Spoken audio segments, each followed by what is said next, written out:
Gentlemen, have you ever been the victim of a female creeper? Years and years back, I worked in a call center and I was friends with this girl. I didn't think anything of it until she propositioned me to do the deed with her. While I was flattered, I told her I was dating someone else and I wasn't going to cheat. Fast forward to a few days later, I go into work and get pulled into HR. Turns out she's now filed a report against me. She worked in an area away from me, but they decided I'd needed an assigned seat beside my supervisor so that we would have no interaction, period. I was fine with that until her friends started sitting not too far from me, usually right in front of my field of view, and she'd come over and sit and talk to them, antagonizing the situation. My boss saw what was going on and brought it up to HR that she was pushing the situation, but it was her words against mine or my boss's. A few more weeks of me being watched like a hawk go by, and I go into work only to find security and my boss waiting for me. Apparently, she felt that me looking in her general direction was an attack, so she filed another claim, this time saying I've been sending explicit messages and emails to her. This time, my boss fought for me, but I got sent home, walked out in front of the entire call center surrounded by security. I remember writing an email to HR and management that night, stating I'd had absolutely zero contact with her since the night she propositioned me, and offered my computer, a lie detector, anything to prove my innocence as long as they'd question her. Well, apparently they brought that to her, and she ended up confessing that she made the whole thing up, and that she did that to another employee and got them fired because they turned her down. For some reason they let her keep her job. In fact, they gave her a fat severance package a few months later.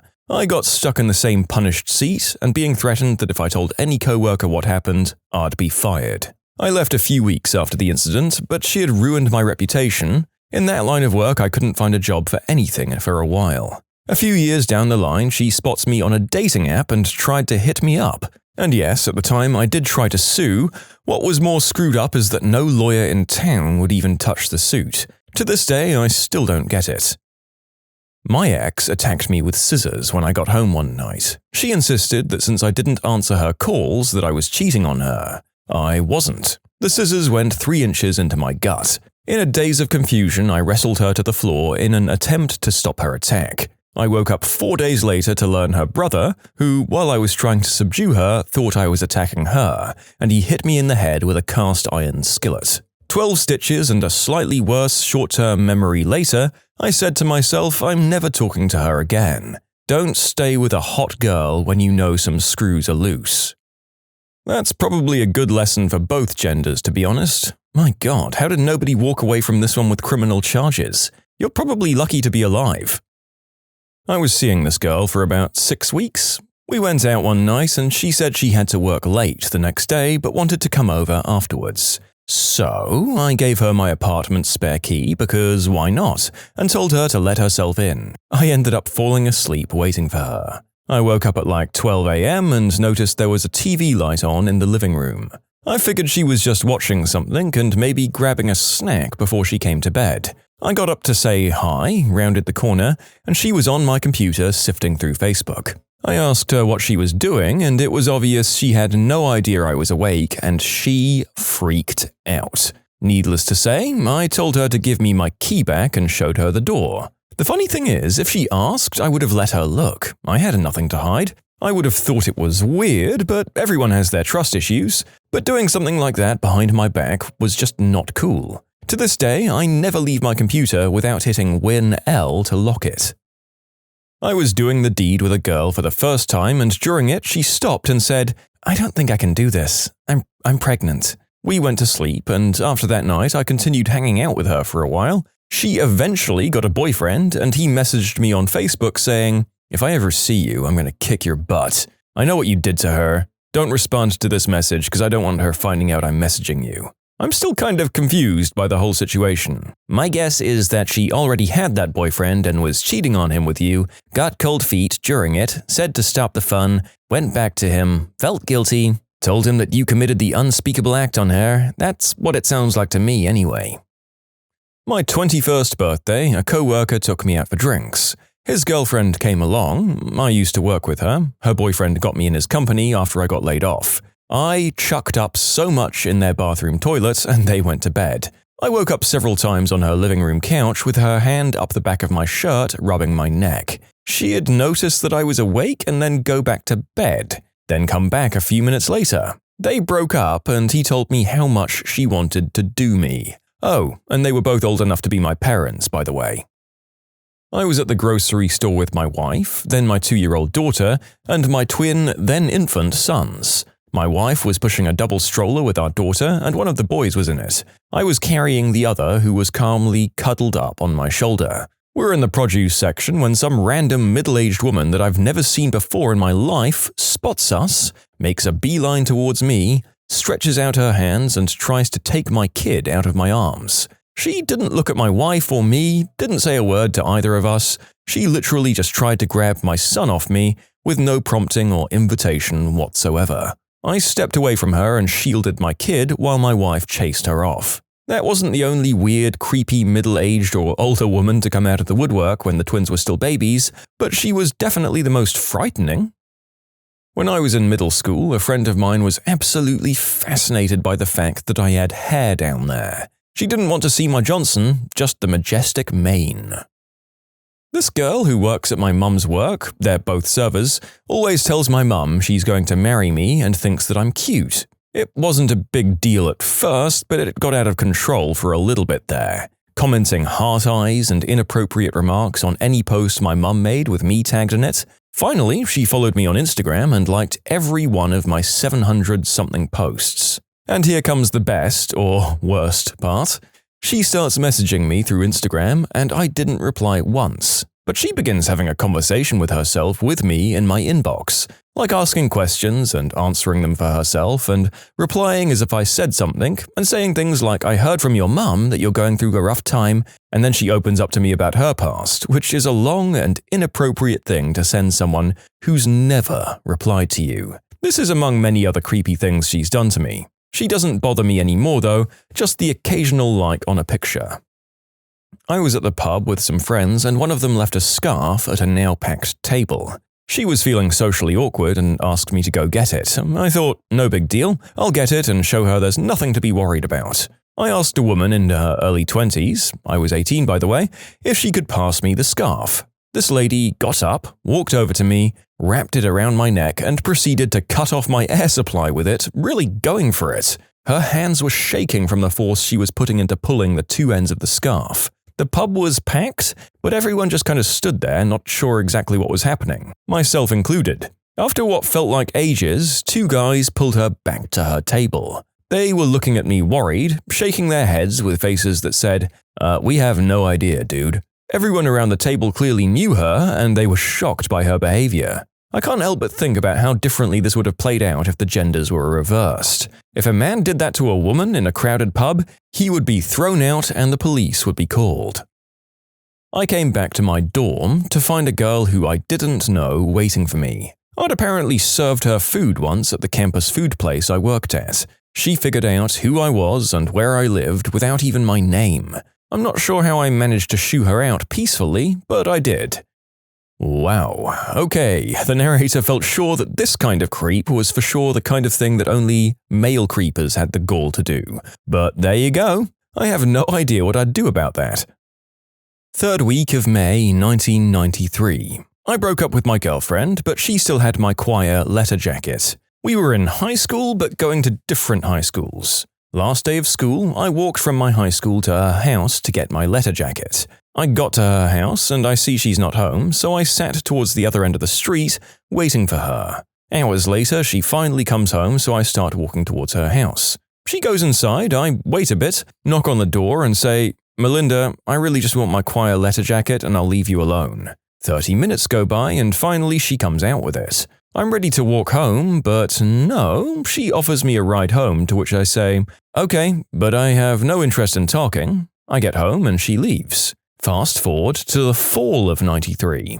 I'm working at JCPenney's in their optical area. Close for the night, come out and notice some guy parked next to my car. I blow it off. I leave and after a few miles I notice this guy is following me. Okay. Time to drive to the police station. I stop at a gas station that had a payphone and I call the non-emergency phone number for the police and I told them the situation. I drive to the police station and as I get closer, the officer stops me and the car following me gets barricaded in by two cop cars. I found out this person was a retired Texas sheriff that had been hired by my ex, whose father is also a retired Texas sheriff, to keep tabs on me. He gets brought inside and I talk him into calling my ex and telling her he got arrested for following me and she had to come bail him out. She shows up with her dad and crap hits the fan. I ended up putting a restraining order on the ex-sheriff along with her entire family. 5 years later, she sent me an invitation to her wedding, and I mailed it back with no postage, written on the invitation, F off. When I picked up my 90-day chip in an AA meeting, this old lady seductively kissed my neck and told me congratulations. While not interested, I still sprang a stiff one. A lady who sucked my blood from an open scab without informing me she was about to do so. She told me she considered herself a vampire. We'd just started dating. I showed her a pic of my son. She then asked what I was going to do with him once we had kids. Well, at least she did you the courtesy of filtering herself out rather than making you figure this out way down the line. A girl borrowed my hoodie in 9th grade and apparently flicked the old bean on it and gave it back to me. She was a really disturbing girl, but I didn't find out until that happened. You can submit your own stories to be featured here on the channel. The story submission link is in the description below. And if you want to listen to some vibey music in the background, check out easymode, also linked below, and subscribe. The girl I'd been dating for just a couple of weeks invited me to her mum's house for dinner. Halfway through dinner, I finally noticed that they'd printed out pictures of me from MySpace, this was back when MySpace was normal, and then they'd put them in frames, randomly interspersed them with other family pictures throughout the house. They were laughing hysterically at my reaction, and I told them very plainly and very seriously that if it was a joke, it was hilarious. But if it wasn't, and they never actually answered whether it was a joke or not, we didn't last much longer after that. You know, the opposite of this is known as mantelpiecing. You take a framed photo of yourself to another person's house and sneakily leave it displayed in a prominent place, or optionally switch a picture that they already have for one of yourself. Ah, weird staring girl. When I was in high school, I noticed a girl just staring at me while I was eating lunch with my friends in the cafeteria. I didn't really think much of it that day. The next day, I see the same girl just staring at me again. This time, I think maybe she likes me or a friend sitting next to me. The girl isn't ugly or anything, just a nice normal girl. This keeps happening like almost every day for 2 weeks or so. She even eats food just staring at me. Sometimes I see her standing in the hall staring while I'm waiting for a class to start. Even when I went to the basement with another group of friends to have lunch, she is there. So after a hallway death stare incident, I get creeped out and tell my friends in a class about this. They don't believe me, or some make jokes and laugh. So one day at lunch, I whisper to my friends that this girl's been staring at me for 2 weeks. It's creeping me out. They look at her and tell me that they've noticed it too, but they didn't say anything. I'm hoping it's just a weird crush she has, so I just end up going up to her and saying, "Hi." She answered by staring for 15 seconds completely silently. I say, "Why do you keep staring at me every day?" She continues staring for 30 seconds or so, and I tell her, "Please stop doing that," and I walk away. The next day, nope, there she is. Thank God she moved to a different school after a few weeks. At least she didn't follow me to my home, I think. Joke's on you, she's under your bed while you're listening to this audio right now. Okay, calm down, I'm joking. Or am I? Yes. Or am I?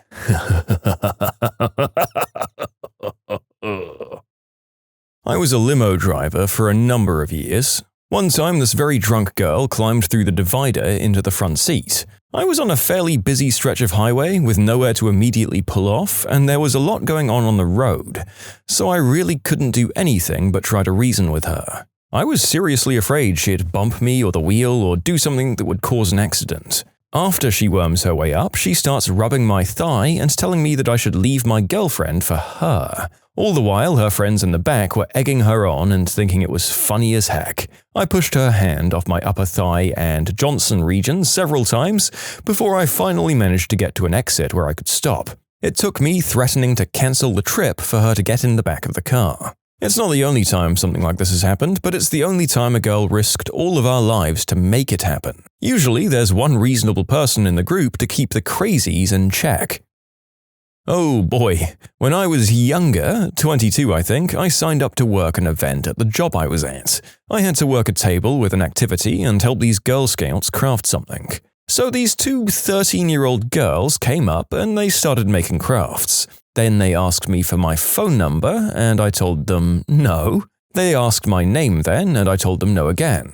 They constantly asked for both of these things and I constantly refused. A female coworker came up and started chatting with me. The girls then asked her for my info and she gave it away. I was angry, and thinking back, I'm still angry. One of them started texting me immediately. I told her to stop and she laughed and walked away. I blocked her number. The next day I got a Facebook friend request from her and blocked that too. Then I started getting messages from her. The same coworker had given out my work email address and my MySpace account. She was very persistent in getting me to talk to her, and I hated it. Finally, I messaged her troop leader and told her about what was going on, and she just said she'd take care of it, and I never heard from her again. I think not just her age, but how persistent she was creeped me out more than anything.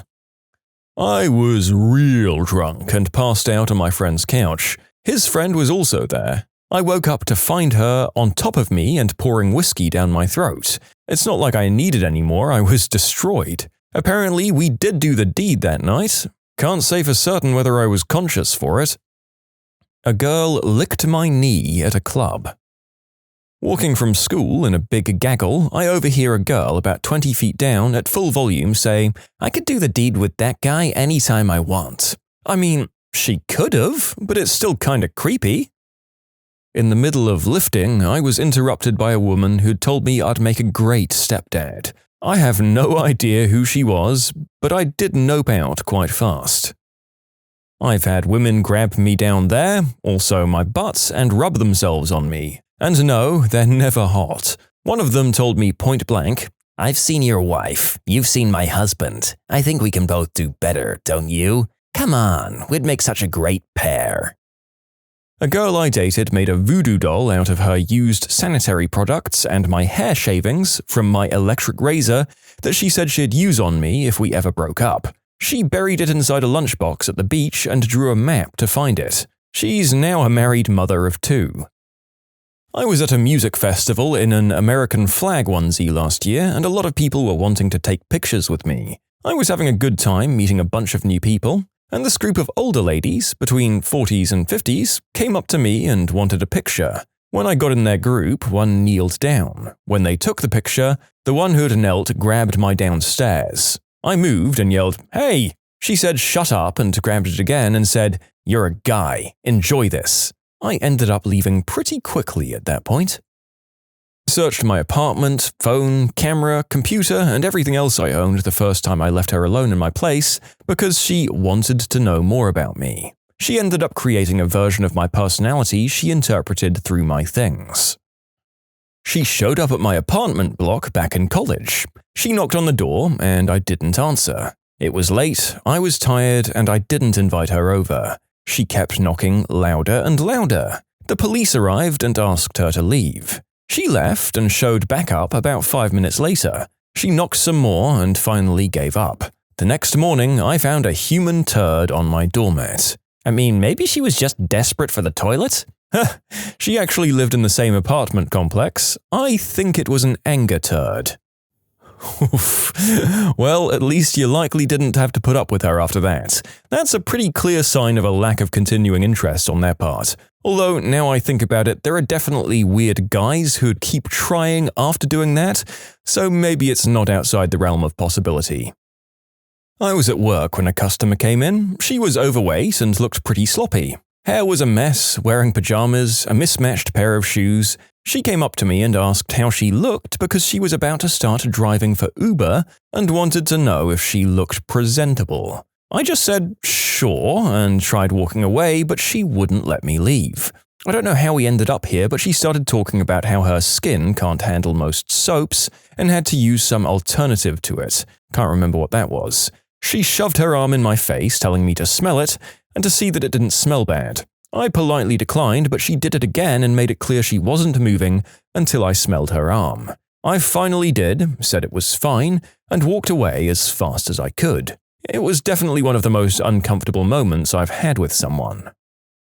A girl grabbed my butt and jammed a digit up there while I was in Mexico. I was just watching the Day of the Dead dances and blammo, an index in my butt. Turned around and saw a little Mexican woman slip through the crowd. My girl was like, "Why did you jump?" And I explained that I'd just got a finger up there.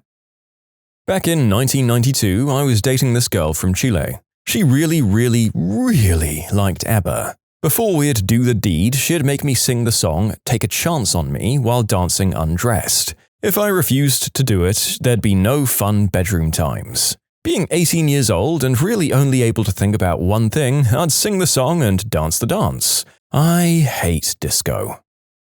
I woke up in the middle of the night to use the bathroom, and my girlfriend followed me and sat outside the door to wait for me, and I didn't notice. Opening up my bathroom door to see a humanoid figure sitting in the dark by my feet at 3 in the morning scared the ever-loving crap out of me.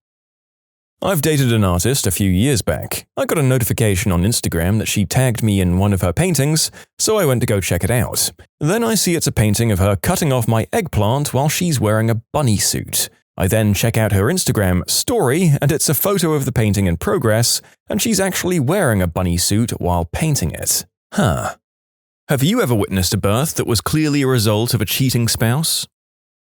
It wasn't at the birth, but I used to work for a urologist who did vasectomies. He did a vasectomy on a guy, then did the requisite 3-month and 6-month fertility follow-up test to make sure it worked. The 6-month test showed no sperm, so the guy was all set to not father children. Fast forward 2 years, and he calls my surgeon fuming, ranting and raving about how they messed up the vasectomy, and now his wife is pregnant. So Doc orders another fertility analysis. Of course, it comes back totally negative. A very awkward conversation ensued in the exam room that I'd have paid anything to eavesdrop on. The best part is, the couple left the office teed off, with the wife sticking to her story that she would never cheat on her husband, and the husband in complete denial that she'd ever lie about that. Last I heard, they were gearing up to sue or something, but I don't work there anymore, so I don't know what happened. Not 100% sure how those tests go, but I just laughed out loud at the thought of some dude angrily tugging away like, "Not my kid, I'll show you." These stories remind me of something I experienced firsthand the day after my son was born. Nurse: "So, your baby's blood type is A negative. Wife: "Like me." Nurse: "And daddy?" Me: "No, I'm an A+. Nurse: "You must be mistaken. That combination isn't possible. I'll leave you guys to it." Me pulls out phone and frantically Googles baby blood type combinations. Disclosure: the nurse was wrong. Props for checking first before attacking your wife. Yep, that's why he checked first, but if he attacked her straight away like some guys in these stories, they'd have one hell of a marriage to repair afterwards. A patient asked if both possible fathers could be in her C-section so that neither would miss the birth of his child. They'd figure out the details later. After a lot of careful consideration, because it did seem like a semi-reasonable plan, the answer was no, because it was too easy to imagine many scenarios in which a fight might break out in the OR and instruments go flying. Also, there's a pretty strict rule about only one person allowed with the patient in the OR. In the end, she brought her mum. You know what? Out of all the outcomes here, I think they definitely settled on the most sensible one. Possibly the only sensible decision leading up to that baby. Who knows? We don't know the full story. A friend of mine went through it. He went down a dark path of substances and we'd lost touch after a big fight about how he was messed up all the time and he was wasting his life. He contacted me out of the blue to say that I was right. He needed to step up and be responsible, and that he'd quit everything cold turkey because he was going to be a dad. Apparently, he was going to help his girl get sober and they were going to have this kid and get married. He really got his crap together over the course of the pregnancy. He was clean, got a job, and got a nice place to live. She was not so dedicated. She continued to use all kinds of substances throughout the pregnancy. She ended up going into labor early at 26 weeks. She gave birth to a premature, addicted baby boy. He went directly into the NICU. She stayed at the hospital and visited the NICU until she was released. She then disappeared. She never visited the baby, never called to check on it, didn't go home, just fell off the face of the planet. He, however, spent every spare second at the NICU with that baby. However, as the weeks passed, it became pretty obvious that the baby wasn't his, as skin tone evened out and hair came in. Chick was blonde with blue eyes. My friend is super pale blonde with blue eyes as well. The baby was clearly half Hispanic. He wanted to adopt the baby, but they wouldn't let him. The state took it and it went into foster care. It totally messed him up for a long time. He relapsed for a while and got into a bad car accident. He spent some time in the hospital and then got everything back together. He's married now to a really nice girl and rapidly had 4 kids that are his with another currently on the way. Isn't that just the worst thing? What was so different about him than any other potential adoptive parents? At least he'd been there the whole time. At least he cared. Did they really think putting the baby into a convoluted foster system was the best thing for him? Glad the dude's doing well, though. Probably his history with addiction, which may have come with some legal troubles, which worsens the situation in the eyes of CPS. When I was born, my father was 100% certain that I was not his because his blood type and my mum's blood type couldn't have produced me. He punched a hole in the wall in the hospital and yelled at my mum refusing to sign the birth certificate because I have A-positive blood. My mum has 0 negative and he was positive that he had AB negative because that's what his brand new dog tags said. He was in the army at the time. Turns out they'd misprinted his dog tags. All his old tags said A-positive. In conclusion, a typo on my dad's army-issued dog tags almost caused my parents to divorce. To be fair, a misprint like that could kill him in other ways. But it's absolutely possible for an O-negative and an AB-negative parent to have an A-negative baby. Like the only 2 blood types that couple could produce are A-negative and B-negative? Do you mean you've got an A-positive blood type?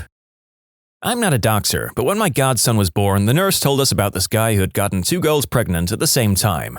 They both wound up in the hospital just down the hall from each other, giving birth hours apart. What a lucky guy. When my mother was giving birth to my little sister, my paternal aunt was also giving birth to my cousin in the same hospital. My dad was back and forth between the 2 rooms often enough to get some looks from the hospital staff. Funny story that reminds me of this. My husband, then boyfriend, was in the process of getting divorced when I found out I was pregnant. His soon-to-be ex-wife found out a month later she was also pregnant from a guy she'd had a one-night stand with, not my husband. Prior to this, she was refusing to sign divorce papers because she hoped to reconcile even if he did have a pregnant girlfriend. Obviously, it wouldn't work out since she got knocked up by another guy, so she finally signed them. The similar part is that our due dates were 11 days apart. We had the same obstetrician and were set to deliver at the same hospital. My company switched insurances a week before I was due, and I got to pick a different hospital. Wouldn't you know it, we went into labor hours apart and delivered on the same day. Our obstetrician had to deliver my son first and then run across town to deliver her son. The OB did a double take when he saw my ex's family show up to visit her late after visiting us. They were the, "He may have divorced her, but we didn't" mind. His sister even stayed when she delivered to be her support buddy, even though she was officially with the one-night stand guy and his family was there. Our OB told us that may have been the most Jerry Springer thing she'd seen in a while.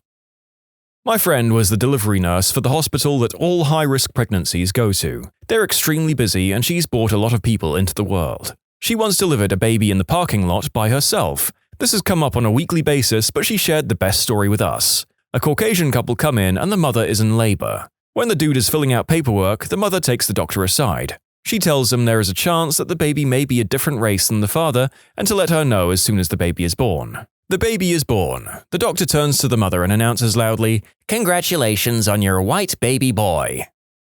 Well, this is fun. My wife's cousin, third, came out black. She's married to the pastiest Irish guy you can find. Their marriage didn't end, but this has created an interesting story. Grandma tells everyone that he is really just Native American. Her husband was half Native. He's now 15 and still no one in the family will admit that he's black. One of my colleagues in anesthesia once placed an epidural in a heavily tattooed lady. Apparently she had Steve's lunchbox tattooed above her hoo-ha. She gave birth. The OB-GYN turned to the father in the room and said, "Congratulations, Steve." The guy stated, "My name isn't Steve." No meltdowns or anything, just an awkward moment. That is brilliant. Also, what a tattoo to commit to. Clearly some misplaced faith in the longevity of a former partner's relationship. That'll be a painful one to remove. My mum is a labor and delivery nurse. One time she had a patient whose parents were present during her stay at the hospital. The staff there have a whiteboard with some general information about the patients like blood type, time spent in the wing, and like how far along. This information is nameless for HIPAA reasons and instead has a patient's number.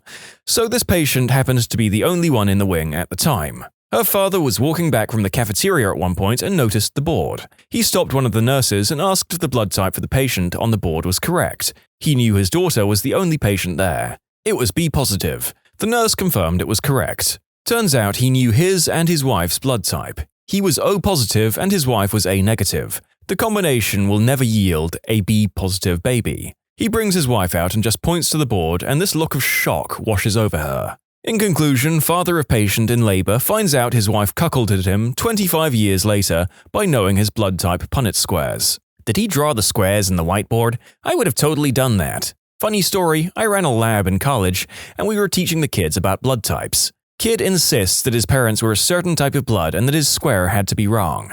Came to find out he was adopted and had just found out through basic bio. Poor kid. I'm white and my wife is black. I'm a frog belly fluorescent white, think ginger light.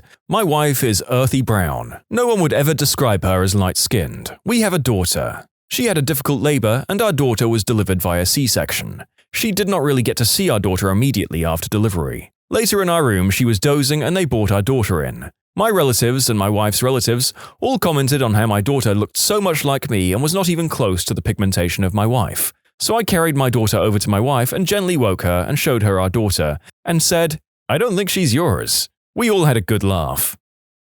You can submit your own stories to be featured here on the channel. The story submission link is in the description below. And if you want to listen to some vibey music in the background, check out easymode, also linked below, and subscribe. My friend told me this story of hers. Woman and her husband were having their first child and it was the friend's first ever delivery, OB-GYN. When she got the baby out, she looked at it, then looked at the parents and asked, "Okay, which of you has 6 fingers?" The mother broke down crying, yelling "I'm sorry" to the husband. Their neighbor apparently has 6 fingers. Did the father begin a lifelong quest to bring the 6-fingered man to justice? That is inconceivable. When my wife was born, she was very yellow and the nurse quietly asked her mum about the paternity when the dad was out of the room.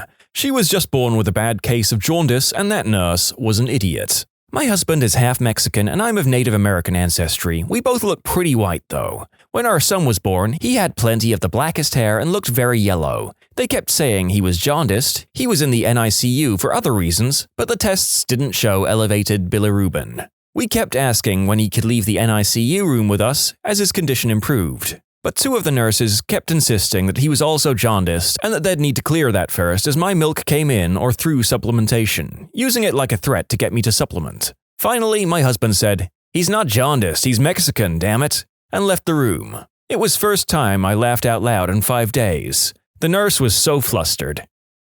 My best friend's stepbrother was that guy who found out he wasn't the father because the baby was black. I'll try to make it short. Dude had gone to rehab twice and was doing really well. He came back home for a weekend and screwed his ex-girlfriend. Left and went back to his home state to continue his newfound life. Got the call that she was pregnant and dropped everything to come back and be a father. We were really worried he would relapse, but he was great. So 9 months of preparation goes by, he was going to be an awesome dad. All worries about relapsing were gone and he seemed ready to become the best dad he could ever be. Baby comes out, everyone's happy. Nurse takes him aside and after a few minutes says, "I want to ask you something. You do know that's not your kid, right?" He says, "What do you mean?" "Well, that baby is at least half black, but the pigments are probably going to really darken." So he goes over to his ex-girlfriend and asks if there's any way what the nurse told him is true. She starts sobbing and breaks down completely. Admits that she screwed someone else right around the time he came back. So he says, "All right, I'm glad you and the baby are healthy. Have a nice life." Walks into the waiting room where all the grandparents are waiting. Cheers, celebration. "Everything good?" "Yep, healthy baby, healthy mom. I'm not the father. I'm out of here." And walked right out the freaking door. The girl's parents even wanted him to pay and support. He moved back to where he got his life back together and is doing incredibly well. But man, I wish he had all that time back. At least he only wasted 9 months. If she had banged a white guy, they might not have noticed for 18 years. This is clearly an incredibly complex and nuanced problem. She was single and clearly shouldn't be judged for behaving as such, but maybe be upfront about seeing other people around the same time? Or with hindsight being 20/20, use protection. This story sucks for everyone involved. This one's about my mum. She had my brother when she was only about 16 and had a very hard birth with him.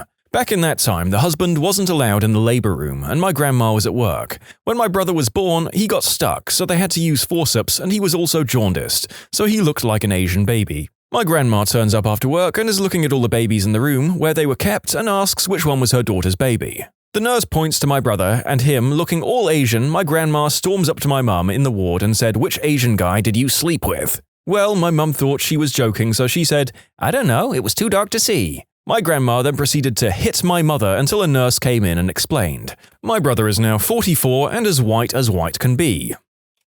So I'm an NICU nurse that was floating to the nursery. A baby was born with a specific genetic abnormality, he had one missing limb, but was otherwise doing fine. The pediatrician was in the parents' room discussing with them the follow-up type stuff for the baby, appointments with a geneticist, an orthopedic surgeon, etc. At some point in the conversation, the mother asked what the baby's blood type was, to which the pediatrician responded with A positive.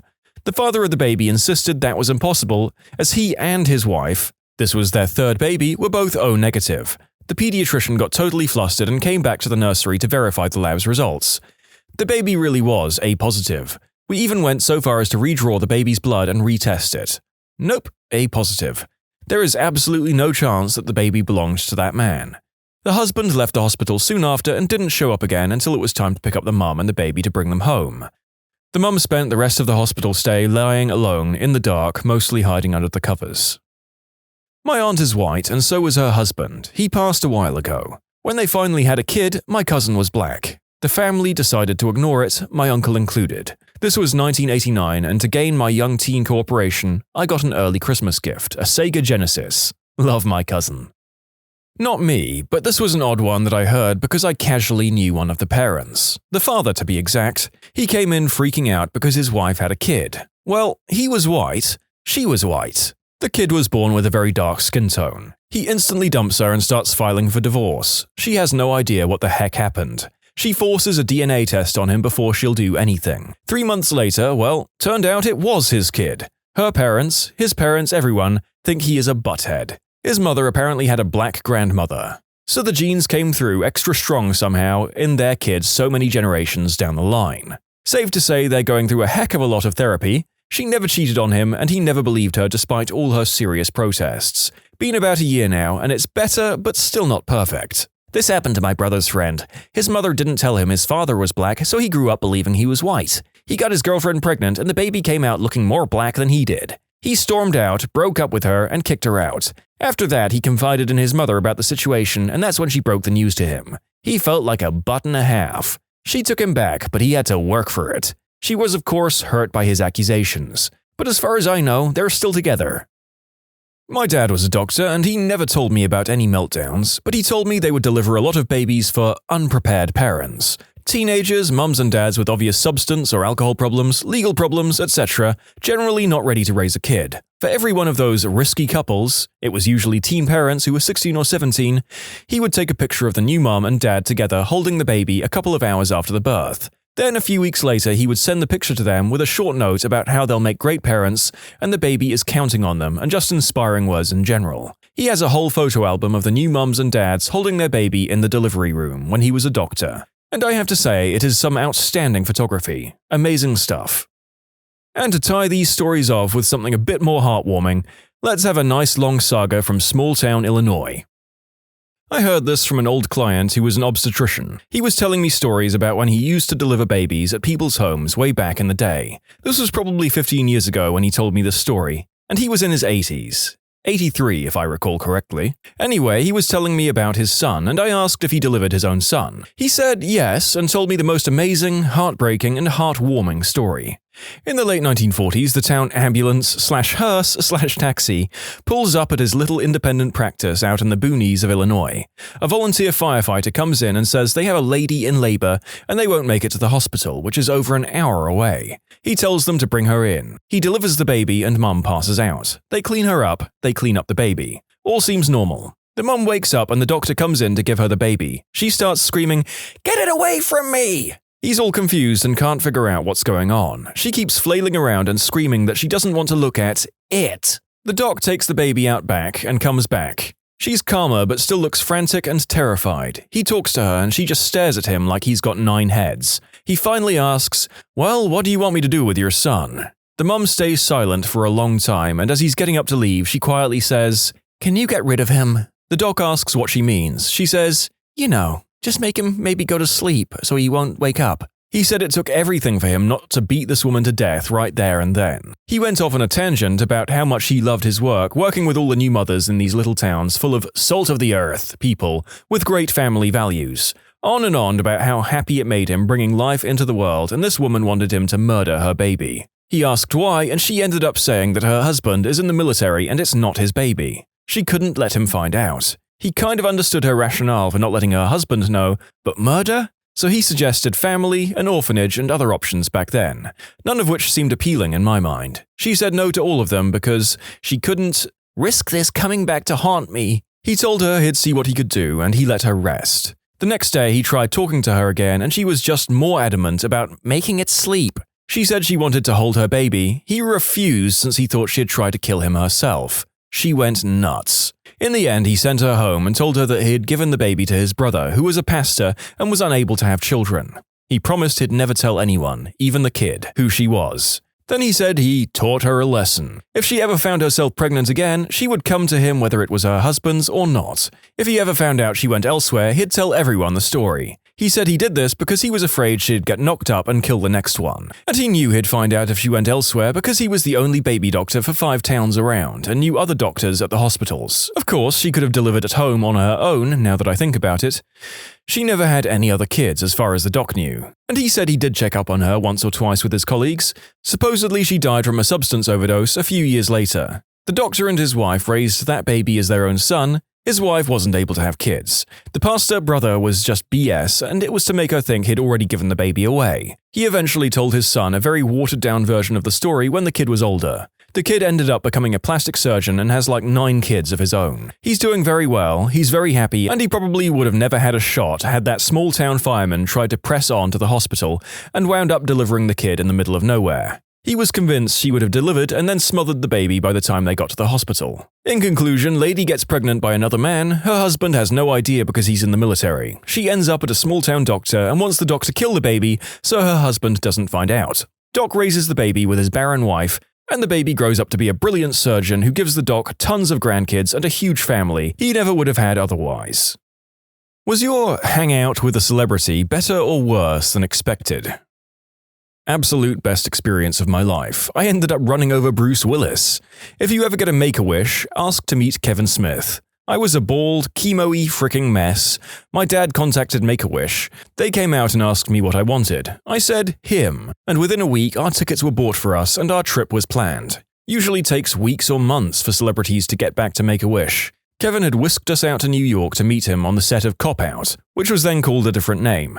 He met me with the biggest bear hug of my life, and he was the nicest, sweetest, most genuine celebrity I could ever imagine. I spent the entire day on set, met Tracy Morgan, Bruce Willis, manhandled all of the equipment they would let me touch, and in the middle of it all, Kevin says, "Hey, you want to be in the movie?" "Yeah, I want to be in the movie." "Okay, I'm going to have you run over Bruce Willis." "Thanks, Kevin Smith." So if you watch Cop Out, I'm the student driver that runs over Bruce under the L train. At the end of it all, he invited us back to his penthouse overlooking the Statue of Liberty and let us see the rough cut of Cop Out. I spent all day and night with him. My life has been miserable in comparison ever since. When I was about 12, my mum won backstage passes to Huey Lewis and the News. I met Huey Lewis and then we got to sit in the front seats. He routinely pointed and sang at us throughout the show. Unfortunately, this was 2004, so I was surrounded by middle-aged women screaming at him. He was a nice dude, even though my mum told him I sang one of his songs as a little kid and named a song that wasn't his, as we learned a couple of months ago. He just went along with it. My father-in-law got in an elevator at a convention. Huey Lewis was in it. My father-in-law says, "Oh wow, you're Huey Lewis." Huey Lewis responds, "Oh wow, you're Doug last name." Father-in-law is in shock and asks how he knows his name. Huey Lewis then points to the convention name tag my father-in-law is wearing.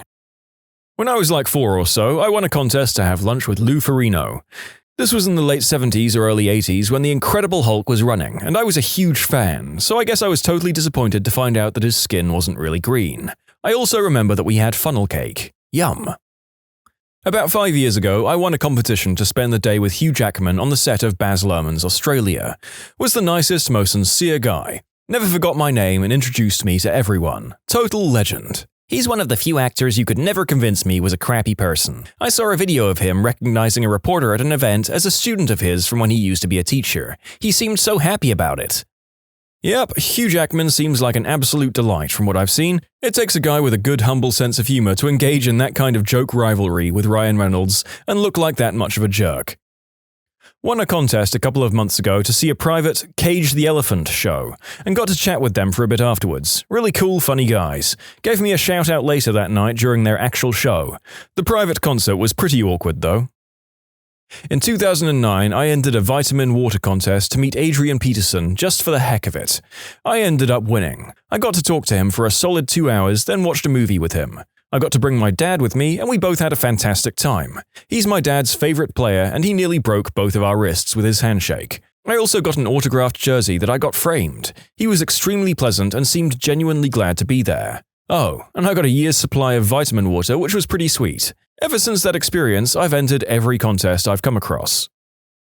When I was 10, my dad took me to a Kiss concert. Poison opened up for them, and we got to go backstage. It was kind of cool seeing all these huge guys with long hair that I had no clue who they were. Gene picked me up and called me handsome. That's all I really remember about it, though.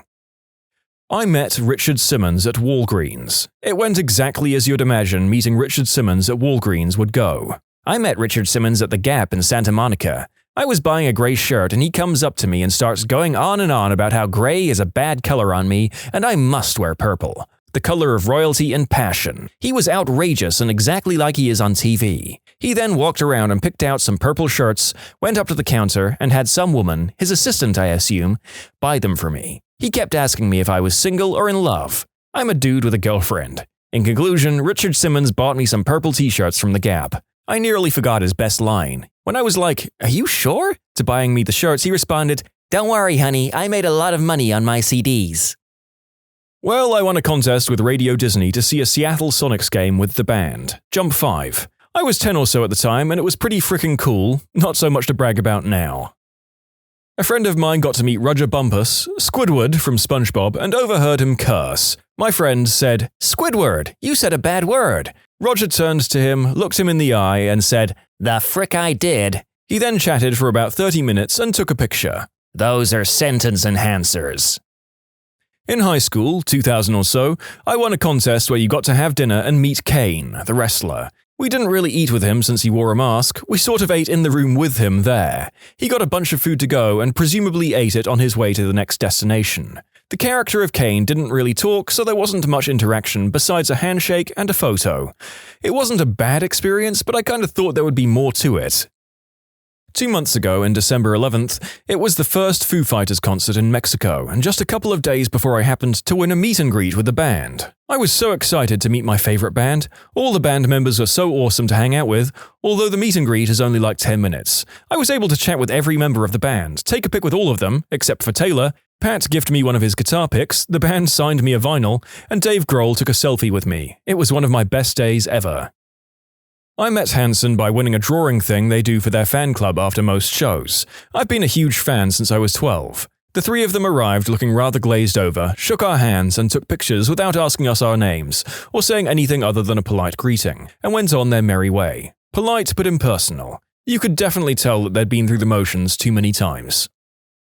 My mum won a radio contest to hang out with Ludacris and I got to tag along. It was pretty cool, he's an awesome guy. He had complaints about whoever thought it was necessary to tell the caterers to bring so much chicken. He just talked about what his life was like and what it's like now. He learned everyone's name and signed a ton of stuff. Didn't get to spend as much time with the band though, just a meet and greet, a few questions and a quick show. It was fun, the band is awesome. Also, they love to have fans come up and sing with them, which is one of the coolest things I've seen a band do in a while.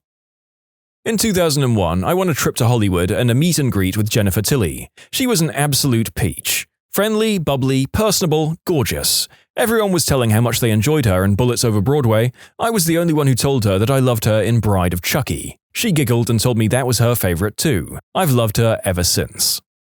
That's sweet. I imagine doing a schlocky horror film would be tons more fun than most other productions anyway. Awesome. When I was maybe 12 to 13 years old, there was a contest on the radio to win a free lunch with Buzz Aldrin. First successful trip to the moon and the second guy to step foot on the moon. Apollo 11. At a Planet Hollywoods, or some similar themed restaurant. The question on the radio was simple. Name the 3 men in the Apollo 11 missions. My mum, who was driving me to basketball practice, swore the third guy was named Shepard or some other name. But I, a kid who was into space for a bit, knew that it was Neil Armstrong, Buzz Aldrin, and Michael Collins. My mother pulled the car over, called in, got through, and used my answer instead of hers. We won. I got to skip school to go to the restaurant and get a free lunch. I barely got to meet Buzz Aldrin though, and this was probably around 1997 to 1998-ish, so Buzz was in his mid to late 60s. He had a table set up, and he was signing autographs. I bought an original Apollo 11 poster my mum had saved away in the closet. Totally forgot how or why she had a vintage 8x10 glossy prints of all the astronauts and a super cool metallic print poster. But basically, I said hello to an old man, told him I knew the answer to a radio show, got some things signed, and a photo was taken. Then I sat down and ate a burger with my mum. Pretty but hey, I got to skip school. In conclusion, won a radio contest with Buzz Aldrin of Apollo 11. I was pretty young and I didn't care. A couple of years ago, I did a science history project on what was going on at NASA ever since we landed on the moon. Well, one of the bits I was excited about was the trip to the moon to bring back a whole bunch of samples.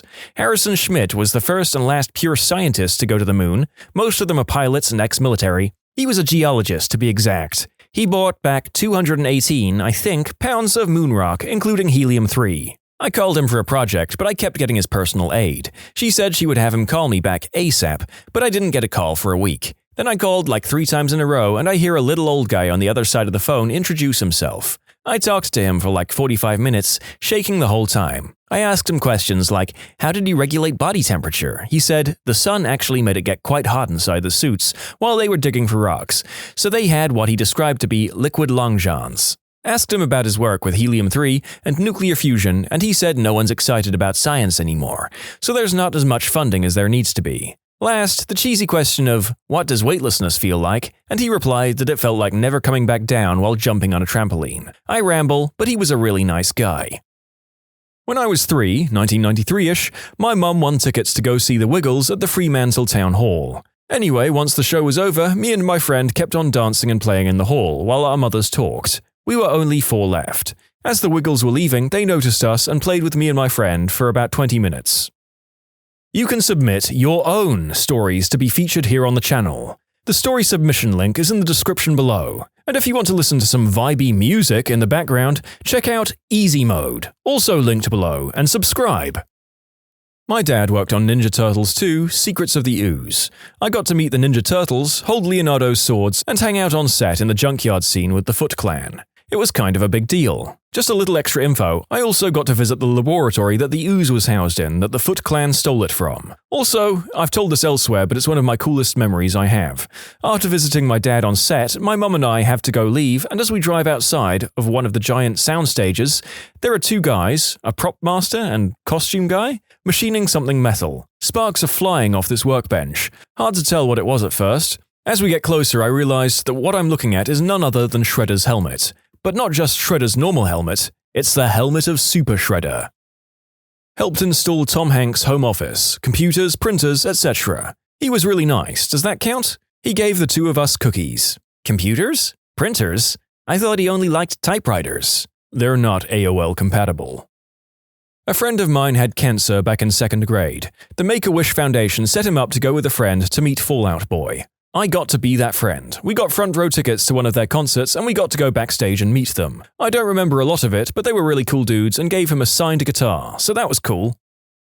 In '96, I won a contest to meet Adrian Paul of Highlander. We chatted about nerdy stuff, and years later, when I had my firstborn child, he contacted me to give congratulations. I still to this day don't know how he had my number or knew we were expecting. Pretty cool all around. I won a contest for a meet and greet with Cascade, general admission floor tickets to his AmITheA show, and VIP tickets to his after-party. Cascade was great. He came on the tour bus after the show, and I was able to talk with him about his favorite tracks and how it was like to be a DJ as well as the past gigs he went to. He really loves his fans, and I was lucky to get an autograph and picture with him. Some other people weren't so lucky because of Cascade's time constraints. Overall, a pretty awesome night. I found out I won at 3 p.m. on the day of the show, so I was kind of ecstatic. I was in the middle of stressing out for a licensing exam I was studying for, so this was the perfect stress reliever. Not to mention, I only spent $20 the whole night. Back in 2009, a friend of mine got us backstage for 9 Inch Nails for a quick band meet and greet. Trent had been someone whose music got me through adolescence, so I was pretty amped to meet him.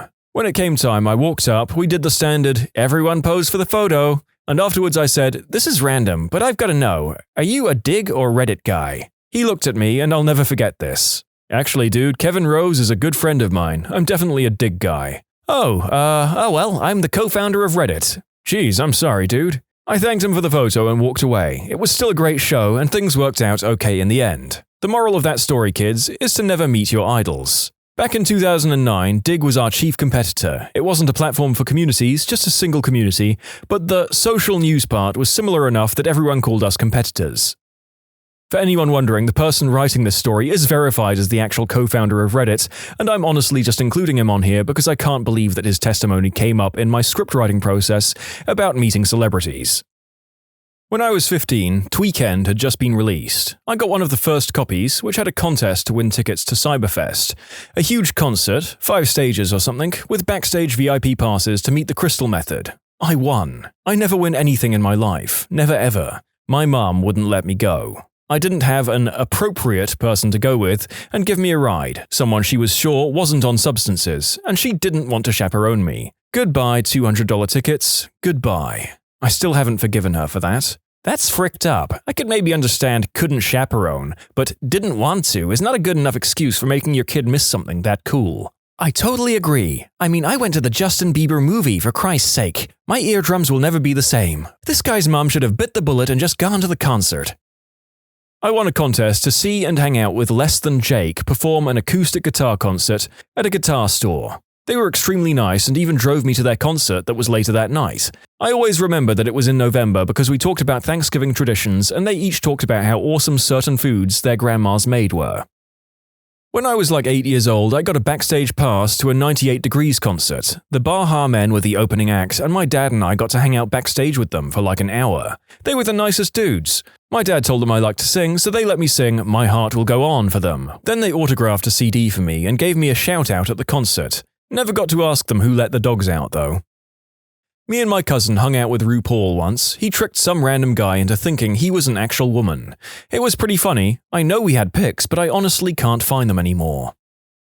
Through a really convoluted connection, I was able to hang out backstage with The National, specifically with the drummer Brian Devendorf. He was extremely nice and went out of his way to pay attention to me and my friends. In retrospect, I feel bad because he seemed exhausted after playing a hell of a show. But he was still so intent on being sociable with us rather than just zoning out and having some beers, which probably would have been 1,000 times more appealing. He told a cool story about jamming with Bruce Springsteen, and then said he felt awkward about telling the story, as if I would think he was bragging about being a rock star. I think everyone involved was just interacting on a weird self-conscious level, which reached its apex when my friend, who was super drunk, asked him, "So what do you do exactly?" Having just watched the entire show and spent a good 20 minutes with the guy, we politely excused ourselves and let him move on with his evening, almost immediately after that.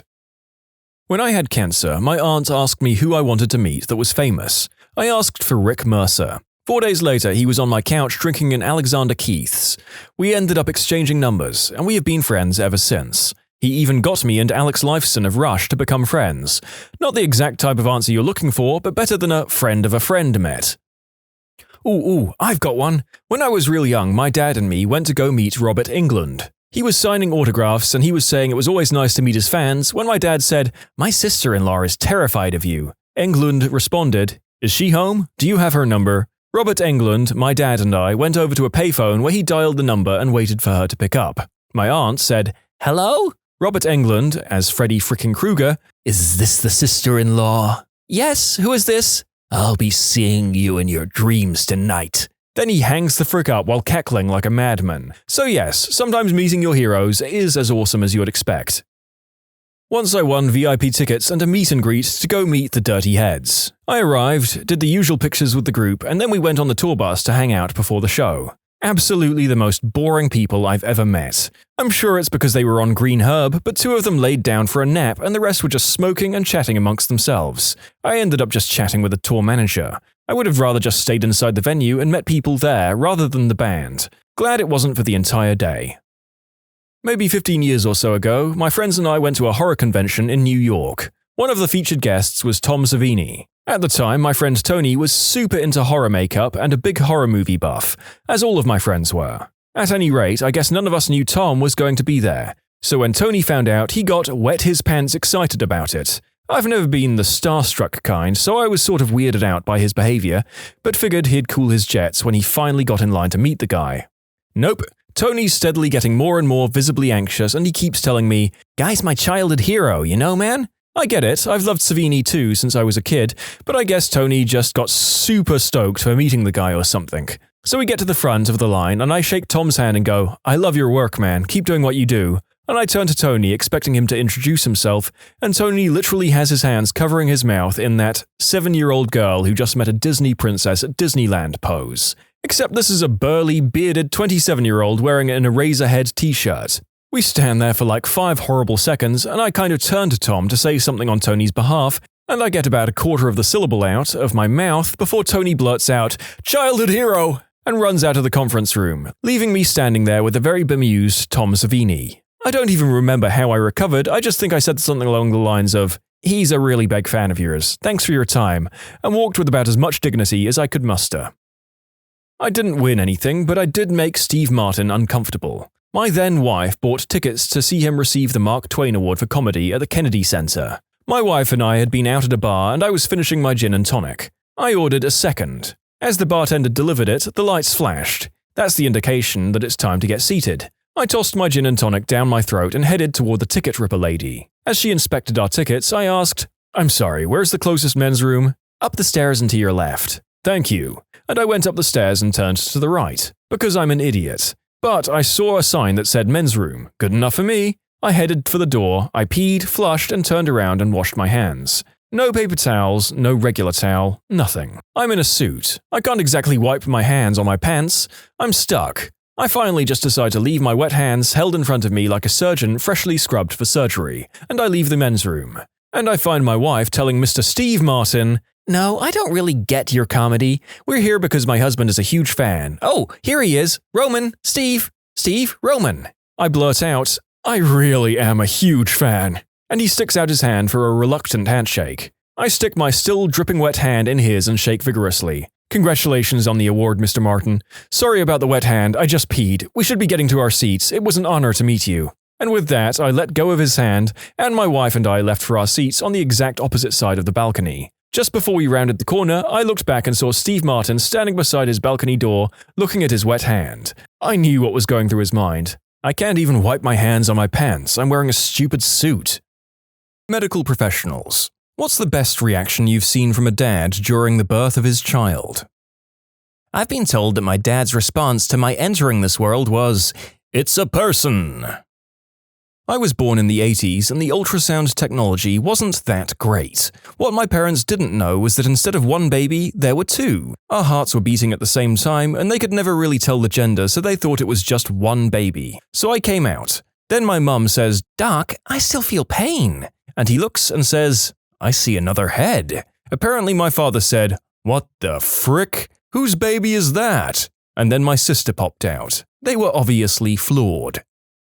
When I was born, my dad pulled out a Sharpie and drew a star at the bottom of my foot, to make sure they didn't lose me. Fun fact, if you do that to a premature baby, it can leave a permanent tattoo, because the skin isn't done yet. The more you know.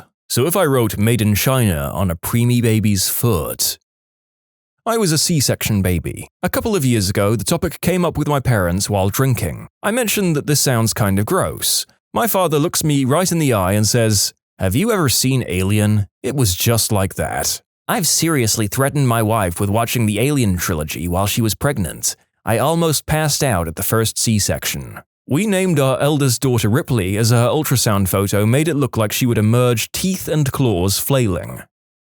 When I was born, my father, who's a gynecologist himself, came from watching me do my big entrance, or exit depending on how you look at it, and said to my mum, "You're not gonna believe what you just did." I was over 10 pounds at birth. For some reason, when they mentioned that their father was a gynecologist, I imagined him holding up a judge's number rating once the baby came on out of there. I don't know why, other than that his job would make him maybe a little more detached from the emotion of it all. Some more comments to follow. My uncle was 13 pounds when he was born in the late 1930s. My grandmother was 5'1" tall and he was her first child. That woman had a uterus and a hoo-ha of steel. No other explanation. Apparently she couldn't feel her legs properly for about 3 months afterwards. I was 11 pounds even. My mom came so close to breaking my dad's arm, they gave her a rolled-up blanket to squeeze instead. Luckily, I was a pretty quick birth, 5 hours, I believe. My dad went to the hospital to visit me and my mum at the time. After hearing a baby's screams so loud you could hear it in the elevator, he turns to the nurse with a silly grin on his face and tells her, "Well, this one has quite the vocal cords. I'm feeling sorry for his parents already." She turns to him and tells him, trying not to laugh, "You're telling me, it's yours." My dad missed my birth because he was choking on a sandwich. Like he was super excited and choked, or just an unfortunate coincidence? My dad missed my birth because he was buying a lottery ticket one state over. My parents weren't married and I was unplanned, and if my mum is telling the truth, he didn't want me at first and had wanted her to get a termination. It was only until after he held me for the first time that he realized he wanted me. And he's been a very good dad, thankfully. A story comes to mind of a friend who, when his son was born, just started crying hysterically and hugged everyone. The doctor, nurses, he even ran out into the hallway and hugged people visiting other patients. Always makes me smile when I think of it.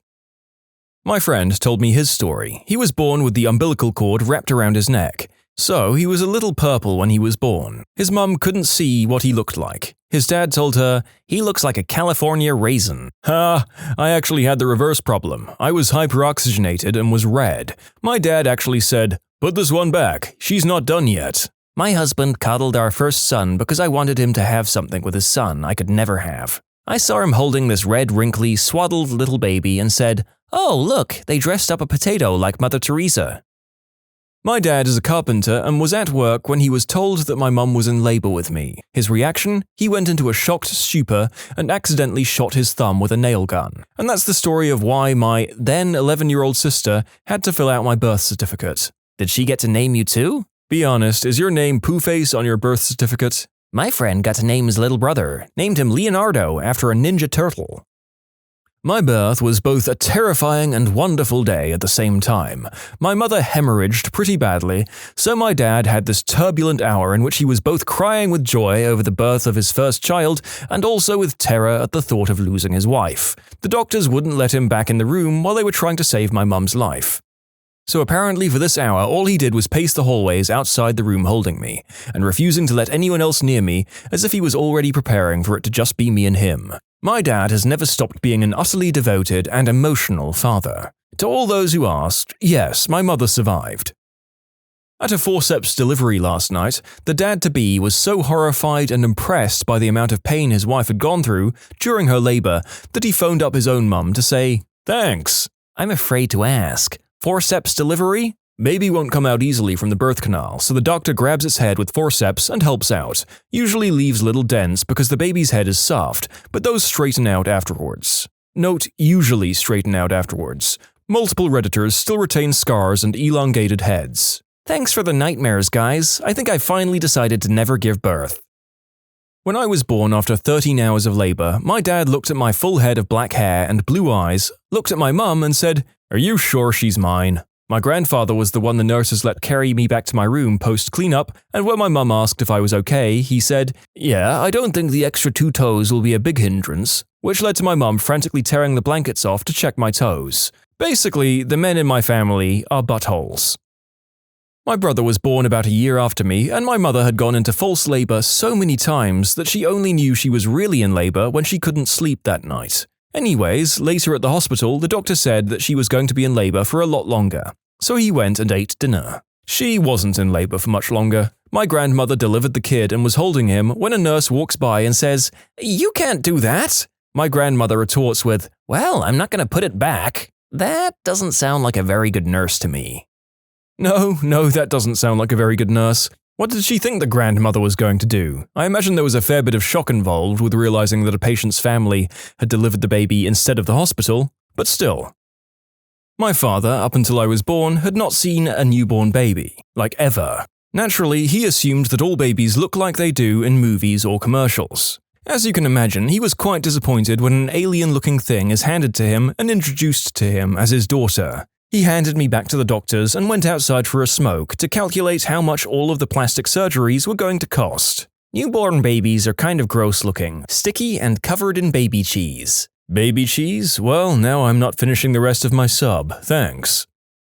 My own husband, during my first C-section, the doctor asks if he wants to look over the curtain at the baby being delivered. He looks over, looks back with a look of horror. What's wrong? Your insides are on your outsides. I will never forget the look on his face or the sound of his voice. They're ripping you apart, is what my husband said in that exact situation. They're tearing you apart, Lisa. When my mum gave birth via C-section to my brothers and I, triplets, the doctor asked my dad if he was okay watching the operation. My dad's response, "Oh yeah, it just looks like you're gutting a deer." My mum watched the second C-section, my husband had watched the first, and it fully satisfied his curiosity about where babies come from. She told me later that they hauled everything out, cut out the baby, then according to her, they stuffed you like a turkey to put everything back in. When I was born, they took me off immediately to clean me, take my footprints, bundled me up, and whatnot. I guess the two nurses were in a bit of a hurry and were doing both at the same time, and I managed to get a print of my left foot twice instead of a left and a right. Apparently, upon seeing the prints, my father became extremely distressed and literally ripped the blanket off me to make sure I didn't actually have two left feet. When my older sister was being born, my dad was in the room. He was so excited to watch that he screamed, "Honey, you gotta see this!" My mum said deadpan, "I'm a bit busy, can I get back to you, dear?" Kind of on topic, my mum said that when she woke up my dad to tell him her water broke, he jumped out of bed and started sweeping. She asked what the frick he was doing and he said, "I have to clean, the baby is coming." Just imagine what he's gonna think of these floors. Get out the fine china.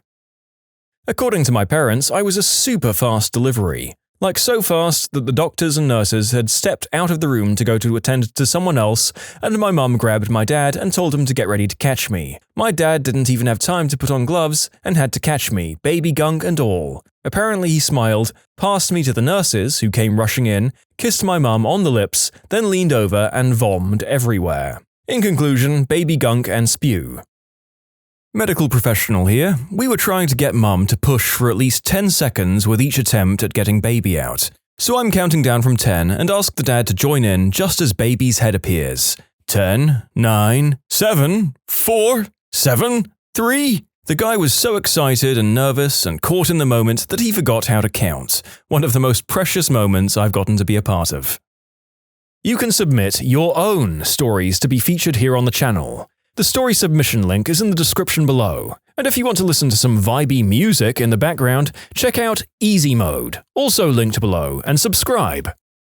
My mum wanted to deliver me naturally, but there were complications. My head was way too big. My mum was still trying to push when the doctor realized he would have to perform an emergency C-section. Apparently they put the bars up on the side of my mum's bed, rushed her out of the room at full speed and turned the lights off, leaving my dad stranded alone in a hospital room by himself. He said he didn't know what to do, so he just sat down, still in the dark, and waited for someone to get him. A little over an hour later, a nurse came in to prepare the room, found my dad and brought him down to the nursery to see me. I laughed so hard just thinking about my father sitting alone, in the dark, in a random room in a hospital while I was being born. My father's son is a very well-educated, well-spoken man. He was with me in the hospital room when I gave birth, and the first thing he said after seeing our son the first time was, "Oh my God, look at his balls. They are huge on a newborn." Now I'm curious, but I don't want to search for baby balls. Oh, here you go, attached pictures and hyperlink, for educational purposes. Wait, NSA, Prism, frick! Well, you took one for the team there, pal. My mum went into labor late in the evening. My dad was asleep, he had to work early. She went in and said, "The baby is coming, get up." He replied, "Calm down, it's fine, go have a cold bath." So she had my grandma take her to the hospital. In my dad's defense, if he sleeps as heavily as me, he probably wasn't even awake for this. My biological father was out drinking while I was born. My mum's best friend and the man I consider my father was there the whole time and used to tell me all the time how I could fit in one of his hands. Each time he told me, he looked teary-eyed. I'm curious as to whether this was a small or premature baby or whether the fine father figure in question was in fact an enormous giant, or whether he was rocking gloves like Uncle Jack from Always Sunny in Philadelphia. I was born on Father's Day. Haha, funny story. My dad got tennis rackets and tennis balls as a Father's Day gift, so he was playing with them in the basement, hitting balls against the wall when my mum went into labor. So she yelled at him from the top of the stairs that the baby was coming, and my dad, he says, "Okay, dear, I'll be down here playing tennis." She was livid. I was born in the 80s and my dad was in the operating room. I have a few older brothers who are all born naturally, but bro number 3 did some damage on the way out, so I was born via scheduled C-section, something my parents weren't really used to. My parents didn't know the gender of their new baby, me, ahead of time, so it was going to be a surprise. The surgeon put his hand in my mum's abdomen to reach for me and yelled to the room, "It's a girl," before getting me out. My dad was so excited, he just blurted out, "How can you tell?" And the surgeon looked at him with a sarcastic face and said, "She's wearing earrings." When my dad was born, my grandpa wasn't even there. He was asleep in the lobby of the hospital. The doctor had to go and find him to tell him he was a father. When he came into the delivery room and the doctor showed him my dad, he only had one thing to say. "I thought they were supposed to be cute." My dad always said I looked like an undercooked lizard. It was a Sunday and my mum was in labor with me. The doctor comes in and asks, "How's it going?" Mum, "Oh, I'm feeling…" "Oh no, the football game. The Bears are playing and how's it going?" My dad, "Up by 7. I was delivered by C-section, but apparently my mum's contractions were so intense that while she was holding my dad's hand, she squeezed so tight that she broke it. Mind you, my dad is 6'4" with huge hands and my mum is only about 5'5". The day I was born, my dad took me down every hall in the hospital and showed me off to everyone who would look. "Look how beautiful my little girl is." My mum said he was gone with me for over an hour. "That is just the sweetest thing," put a big grin on my face. "Look at this beautiful thing that I made." "All by myself." Well, me and my wife, we get to keep it. I was in the OR assisting with a C-section. Dad was there and he passed out and crapped himself. I thought that was pretty fantastic. My dad likes to tell the story of my birth over and over. They knew I would be born early. At 6 months, the doctors realized they couldn't keep me in any longer. They warned my dad that I wouldn't cry because I was so premature. Not only did I come out mad as hell, but I screamed my little head off too. They told my dad that at 2 pounds I only had a 5% chance of survival. 1973, mind you. I proved them wrong on all counts. My dad broke his back a few days before my mum went into labor with my brother. He was still in the hospital recovering from surgery, not able to walk around yet. My mum went into labor in the same hospital, and my dad demanded for a large enough room for 2 beds and that they wheel his butt down to her room so he could be with her. So my dad was laying in a hospital bed with a broken back right next to my mum when she had my brother. Thankfully not the one that I personally saw, but when my younger cousin was born, they had someone who was still training in the room observing and whatnot. Well, after the birth, she was in charge of taking care of the placenta. It dropped out of her hands and splattered all over the floor. My uncle was so disgusted by it that he fainted. For the birth of my oldest brother, my dad was holding my mum's hand. After he was born, my mum noticed he was still rubbing his hand. She asked him why he was rubbing it, and my dad said, "Well, he was squeezing my hand pretty hard." My mum asks, "Why didn't you tell me I was hurting you?" Dad says, "Well, I figured you were probably in more pain than I was." They've been married for 31 years and they both endured 4 more childbirths. Oh, my dad started freaking out so much when I was born that he stole my mum's oxygen mask for himself. The doctor started yelling at him about how the baby, me, needed the oxygen and had to steal it away from him. An older resident once told me the story about how he was working in New York City in his youth. There was a blizzard and a guy couldn't get his wife to the hospital in time. She gave birth at home and they brought them in to check up on the baby and mother. The dude is obviously in shock from the delivery and keeps saying, "I told him," the baby, "to stay in there. I told him to stay. Not an hour old and he's already stopped listening to me." Cracks me up every time he tells it. I'm just getting a hilarious mental image of this guy screaming, "Stop! Stop!" at his wife's hoo-ha. When I was younger and mad at my parents, I told them that I hoped I was switched at birth because there was no way I could be related to them. My mum said that wasn't possible because my dad literally never let go of me when I was in the hospital. He stayed with me the whole time because he was afraid someone would try to switch their crappy baby with his awesome baby. When my brother was born, his head was like a lemon being shoved out of a birth canal. My dad looked at him, then asked the doctor if his head was going to stay like that. He also wrote my name wrong on the birth certificate. I love my dad. When my sister was born in the 80s, my dad was ill-prepared for what newborns sometimes look like when they come out. Newborn skulls are kinda squishy, so when my sister got squeezed out, her head got a little squished and came out kind of conehead-like. In the delivery room, my dad smiled and said she was beautiful. Then he immediately exited, started crying, and called his friend Mike, a doctor, and said, "I don't know, man, there's something wrong with her. She came out looking like a frickin' hammerhead shark." His buddy had to convince him nothing was wrong and the head would go back to normal. Apparently he kept saying, "But she looks like a fricking hammerhead," over and over again.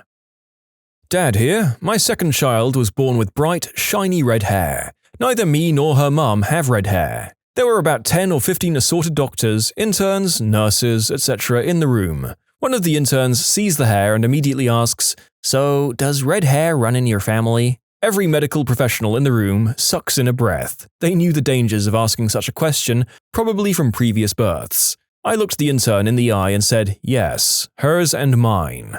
Everyone breathed a collective sigh of relief and immediately went back to what they were doing. Had I been quicker on my feet, I would have said something to the effect of, "No, wait, frick, I knew it!" and stormed out while everyone glared evilly at the intern. It would have taught him a lesson. My mum loves to tell the story about my older brother, parents' firstborn kid, being born. They got to the hospital around 2 a.m. and after the initial examination, the doctor said it was going to be a while still and disappeared. An hour or so later, the nurse says it's getting to be time, so she goes to find the doctor and she can't. He's not answering pages or anything. There was a trash can at the foot of the bed, and my dad started freaking out, yelling about his first kid is going to be born straight into a trash can and what a horrible start to life that is. Another nurse calmed him down just in time for the doctor to show up yawning. He'd fallen asleep somewhere and nothing was waking him up. I worked in the local EMS system for about 6 years. In that time, I've become acquainted with a lot of the floor staff. Before my son was born, we arrived at the L&D unit and I was greeted by the staff warmly and excitedly. They made sure that both my then wife and I were treated with the best of care. Fast forward to 40 hours later. She had been in labor for 36 of them. I have not slept at all in that time frame, nor have I eaten. I was too nervous to leave her side, worried that I would miss the birth of my first child. The moment arrives, she's crowning. I'm there holding her hand and being comforting as I can when it hits me like a sack of bricks. Holy crap, you're about to have a kid. You, the irresponsible paramedic. You're about to be responsible for another human being. That played on repeat in my head. As my gorgeous son is delivered, the combination of exhaustion, stress, and hunger took me out. I remember the nurses say, "Wow, he looks really pale. Oh crap!" Then a whiteout and a thud. I waked up to the ED staff and some of my fellow EMS crews and L&D staff standing over me. To this day, I have not yet lived down that I, a 6'1", 300-pound ex-rugby player paramedic, was knocked out by a newborn who was 21 inches long, weighing 7 pounds 11 ounces. I love that story. What's the craziest advice someone has given you about your pregnancy? I was about 8 months pregnant. I said something at a family dinner one Sunday about how I was scared of labor. My gram shouts out, "You know, you should smoke a blunt." Now, my family's open about their green herb use. Most of my family will smoke from time to time, but my grandmother has never smoked in her life, so I was a bit confused. I just looked at her, and she keeps on going, "If you smoke blunts well into your labor, it will keep you calm and help the pain. I'll find you some green herb. Just smoke it in the bathroom of the hospital. But wear socks. You have ugly feet, and the doctor won't help you if he sees your cracked heels." My Grammy sure is something. I didn't take her advice, and the doctor delivered my baby even with my cracked heels. And once I had the baby and could reach my feet again, I made sure they weren't cracked anymore. Got severe itching all over my body during the 7th month. Did the routine test for liver function, all normal. Colleague advises, rub your husband's underwear which he has left for wash or laundry all over your body as a remedy for itching. No, I did not follow that advice. Oh, I was told that I need to shave down there or the baby will get carpet burn. Like, what? I feel like shaving down there would be the thing that gave the baby stubble burn.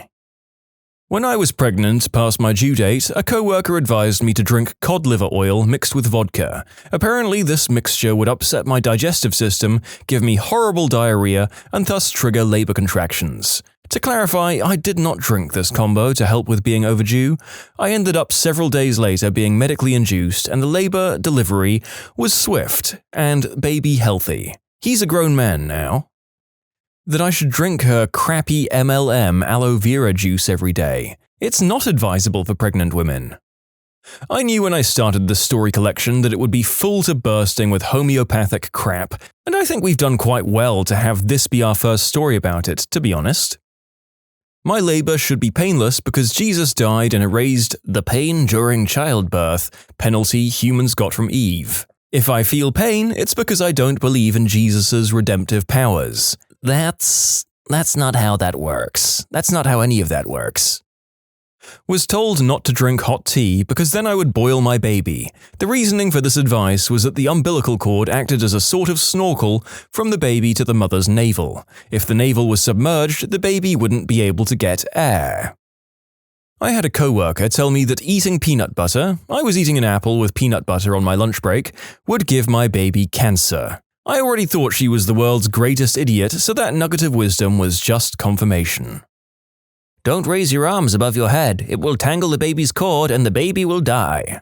I came here having been given this advice as well. Even worse, the kid was born with the cord around his neck and needed to be delivered by C-section for other reasons. I could tell she wanted to say I told you so. Both mine had their cords wrapped and I had 2 C-sections, but cords wrapped aren't really that unusual. But I'm sure she would have loved to I told you so me. She's also the woman that told me she blames her 1970s potty training techniques for her daughter's bipolar. She feels like common practice was abusive and led to all of her daughter's mental health issues.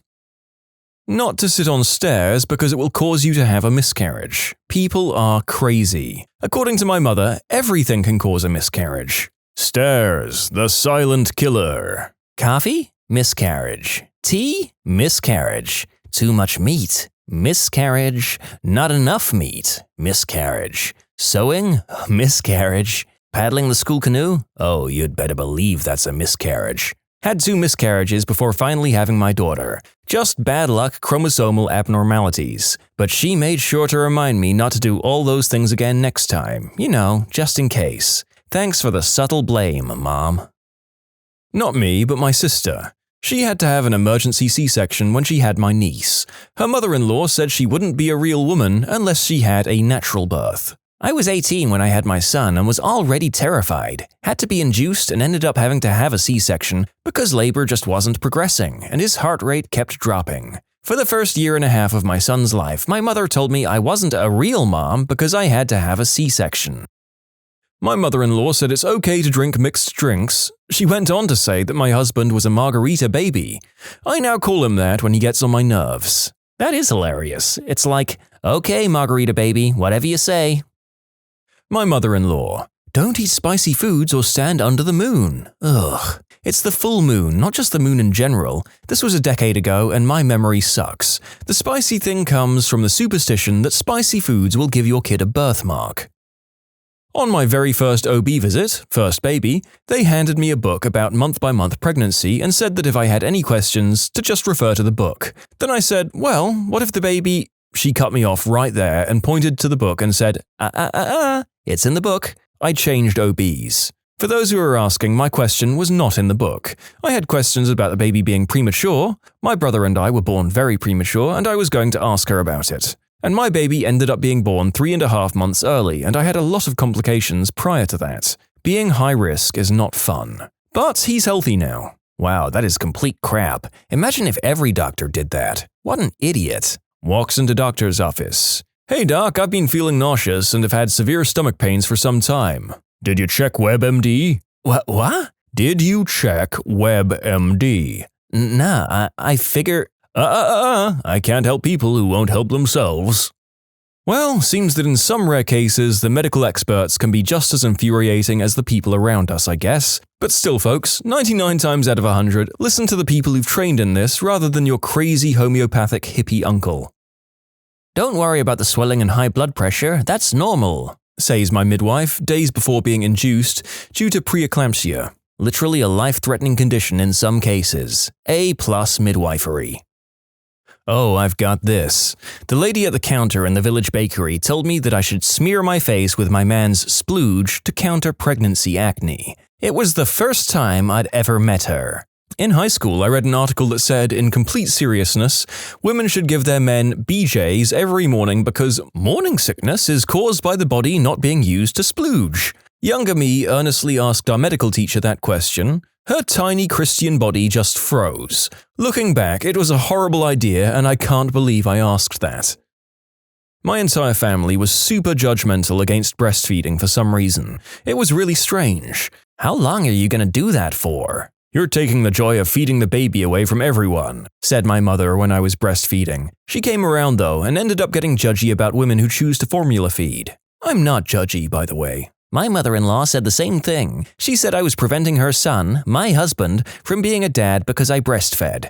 Apparently the zillion other things he did as a parent besides feed her didn't make him a dad. What a nut.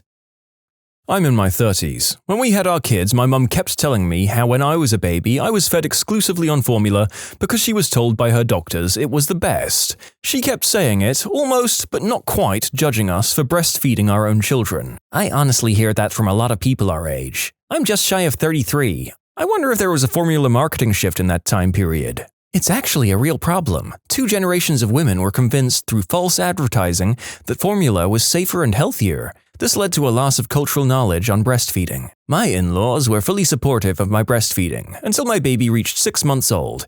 Then it went from, "You're doing the best thing for him," to, "When are you weaning?" It doesn't expire, jeez. Ooh, I get to vent. My 4-month-old has a cold and last week he was really fussy and wouldn't take a bottle at daycare. Until then, he'd been going back and forth between breast and bottle just fine. The daycare provider asked if I was still breastfeeding and if so, could I stop so he'd take a bottle better? No. He's back to normal now. I didn't fight to breastfeed through mastitis and a gigantic mother-fricking abscess just to quit at her convenience. Bottles are fine, but we like breastfeeding too. My grandmother made a comment about my weight gain with my first pregnancy around month 5. For reference, I started severely underweight at 87 pounds and was closely monitored by my doctor because of it. At this point, I was nearing 125. When I told her that the obstetrician-gynecologist was happy with where I was, she told me of her own doctor's advice in 1956. Smoke a packet of cigarettes per day to keep your weight down. The baby can gain its own weight after birth. Thanks but no thanks, Grandma. One person told me I would never be able to fit a baby out of my body because I wasn't big enough down there, and to just get a C-section. Not a doctor. A random person who had literally never seen down there. No, I'm not going to get major surgery just because you don't think I'm large enough. I've had 2 successful natural births. My mom's a petite woman and she naturally gave birth to my brother who was really close to 10 pounds. They became quite the attraction in the hospital as people saw the monster baby, checked the room number, then saw my mom and wondered how the heck he got out of her. Pretty sure my mother-in-law had the same thing happen. My husband was a 10-pound baby with the widest shoulders on record at his hospital. That butthole neglected to tell me this until we were married. I have the sudden urge to shake my snoring boyfriend awake and demand every single one of his birth stats, shoulder width included. Are you me? This is literally the story of me. My mom barely comes up to my shoulder. I was 10 pounds, 6 ounces, and nurses stopped by for like 36 hours to see the tiny woman who gave birth to the Thanksgiving turkey. You can submit your own stories to be featured here on the channel. The story submission link is in the description below. And if you want to listen to some vibey music in the background, check out easymode, also linked below, and subscribe.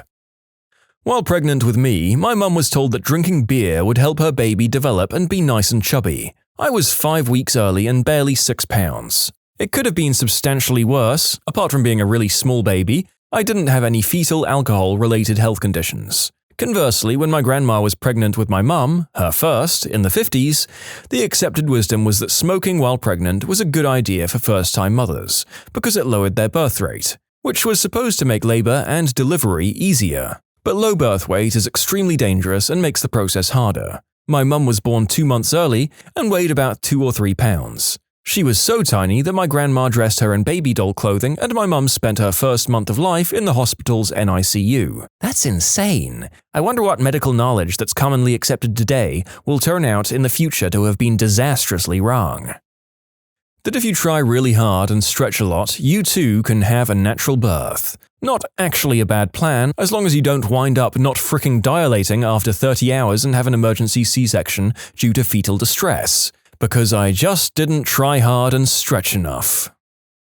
Taking a bath can cause a miscarriage. To be fair, it was from my husband's incredibly sweet grandmother who meant well. She was 92 years old at the time and hadn't been pregnant in a very, very long time. She also had a good number of miscarriages. My father-in-law and his sister are 15 years apart in age, so I think she was coming from a different place than most. One of my work colleagues was obsessed with recommending that I eat citrus fruits, especially the easy-to-peel cutie tangerines. She was convinced that it would give the baby a higher IQ in the long run. So not really about pregnancy advice, but someone told me to put baking soda in a cup and pee on it first thing in the morning. If it fizzed, I was pregnant with a boy. If it did not fizz, I was having a girl. If it didn't involve literal baking soda, this sounds like some of the kind of medieval tests people would conduct on themselves way back when. Like peeing on a potted seedling and its growth determining whether you're fertile or not. Silly idiots. When I found out I was pregnant a fourth time, 3 losses in a row, I heard so many from strangers. Mine isn't necessarily advice, but more open mouth insert foot. Are you sure this one's gonna work? I was also told that if I was on my cell phone or around my modem or router, it would cause brain damage to my unborn child. She's 4, perfectly healthy, no brain damage, and let's just say it took a lot of medical attention to get her to full term. What caused my miscarriages? They said my hormones couldn't sustain a pregnancy, and after the 3rd, I was told that with my hormone levels, getting pregnant again wouldn't happen. She was a surprise and the best one ever. It took an educated doctor that wanted the best outcome. Previous doctors just looked at my history and was like, sorry for your loss, maybe next time will go better. The best day of my husband and mine's life was finding out that she was alive, thriving, and having an amazing doctor who moved heaven and earth to make sure she'd make it. He was at work when I found out, and he actually yelled and his entire office heard him. He almost ran out of the office, he was more excited than me. Sitting with my legs crossed will cause a miscarriage. Don't take a bath, it'll cause a miscarriage. Lifting more than 5 pounds will cause a miscarriage. Wearing tight-fitted clothes? You guessed it, miscarriage. Spicy food could cause a miscarriage. I worked retail. A stranger informed me that morning sickness and smell sensitivity isn't real while I was heading to the bathroom to throw up. Also had a customer tell me that the baby isn't actually affecting my bladder. Had a 3rd customer tell me not to drink tap water. Can't remember why, probably causes miscarriages. My cousin tried to tell me that I had morning sickness because it's God's way of telling a woman she isn't ready for a baby. Had an anterior placenta, so we couldn't feel kicks until close to 30 weeks. My mum said there was no such thing and the reason we couldn't feel kicks is because I was fat. In conclusion, literally everything causes miscarriages and morning sickness is a lie. When I found out I was pregnant, a nurse friend of mine felt the need to rattle off an endless list of crap that could potentially be wrong with my baby. Another friend of mine, when I started telling people that I was pregnant after the 3 months and was accused of telling people too early, said, "It doesn't matter when you tell people, you could have a miscarriage at any point during your pregnancy." They both meant well, but really guys, just shut up. My grandma constantly told me not to argue with my husband because it would cause the baby to be fussy and difficult. Frozen cabbage leaves in the bra to help with swelling and pain due to breastfeeding. While it did feel awesome for the whole minute or so that they stayed frozen, they eventually turned to mush and made a mess. Advice I wish someone had given me: get a mattress protector, not just for when your water breaks. Carrying a big baby next to your bladder means the act of rolling over in a bed can cause leakage. And if you're too tired after the birth to take the baby to a changing table or the floor, you're going to want a layer of protection on your mattress. Soon as that diaper is off, the baby will projectile poop. Sheets and walls can be washed, but mattresses can't. Poop explosions are real. Prepare yourselves. Now I want to add a really good mattress cover or pad to my registry. And make sure you register for 2. When the baby pees all over the bed at 1 a.m. or your milk leaks everywhere in the middle of your night, you need a backup mattress protector for when the first one is getting washed. My mum was talking to my paternal grandma while pregnant with me, then winced because I was kicking her ribs. My grandma told her to swat it so it'll know. She wanted my mum to spank fetus me through her own belly for kicking her. After my mum told us that story, swat it so it'll know became a common response anytime someone was complaining about something. Well, I'm the husband and father, but a doctor told my 38 or 39-week pregnant wife that her condition was no excuse to not keep me satisfied in the bedroom. Not even sure why it was brought up. She was just getting a regular checkup. I wasn't even there. The doc busts out with this. Not her regular doctor. Her regular doctor was also off pregnant. She was not impressed, to say the least. So there's the advice. Being pregnant is no reason to not please your significant other. Did you pass along that helpful advice to her regular doctor? I'm sure she would have been delighted to hear that a colleague was dispensing pearls of wisdom like that. She did, actually, along with a letter to the head of medicine due to another incident. This was a new doctor and actually still on probation now. With my first baby, I had a random lady in a grocery store tell me to take a bath in bleach because it's good for the skin and for the baby's growth and development. I was mortified. I was told that heartburn during pregnancy meant that the child had a lot of head hair, had a crapload of heartburn, and kid had barely any hair. Oh, don't go swimming or the baby will drown, 25-year-old co-worker. All I could picture is the little nugget with a straw out of my hoo-ha to breathe. My friend's dad was a chiropractor. She told him that I'd had miscarriages. He told me, "No wonder, you'll lose every pregnancy with a pelvis like that." Freaked me out so much, and I guess I ruined the party by crying and leaving, and my friend was mad at me. I have back trouble, yes, but I have 3 children living. My adorable father-in-law told me I had to deliver naturally. If I had C-section, I wouldn't love my baby as much because I didn't suffer for him. First of all, the kid was comfortably sitting and was not turning around, you utter butthole. I was not about to risk my kid's life in a feet-first delivery, no sir. Second, a C-section is a major surgery and a pain in the butt, believe me, I did suffer. You try being cut open like that while awake and then deal with a feisty, colicky newborn while recovering from it. Third, really? I need to feel pain in order to love my child? I can't even. Fourth, you don't even have a uterus, old man. Zip it. Ah, that felt good. Not allowed to sew either using sewing machine or by hand. It will cause the umbilical cord to tangle. Just because you almost died carrying that one, don't let it stop you from having another one because all pregnancies are different.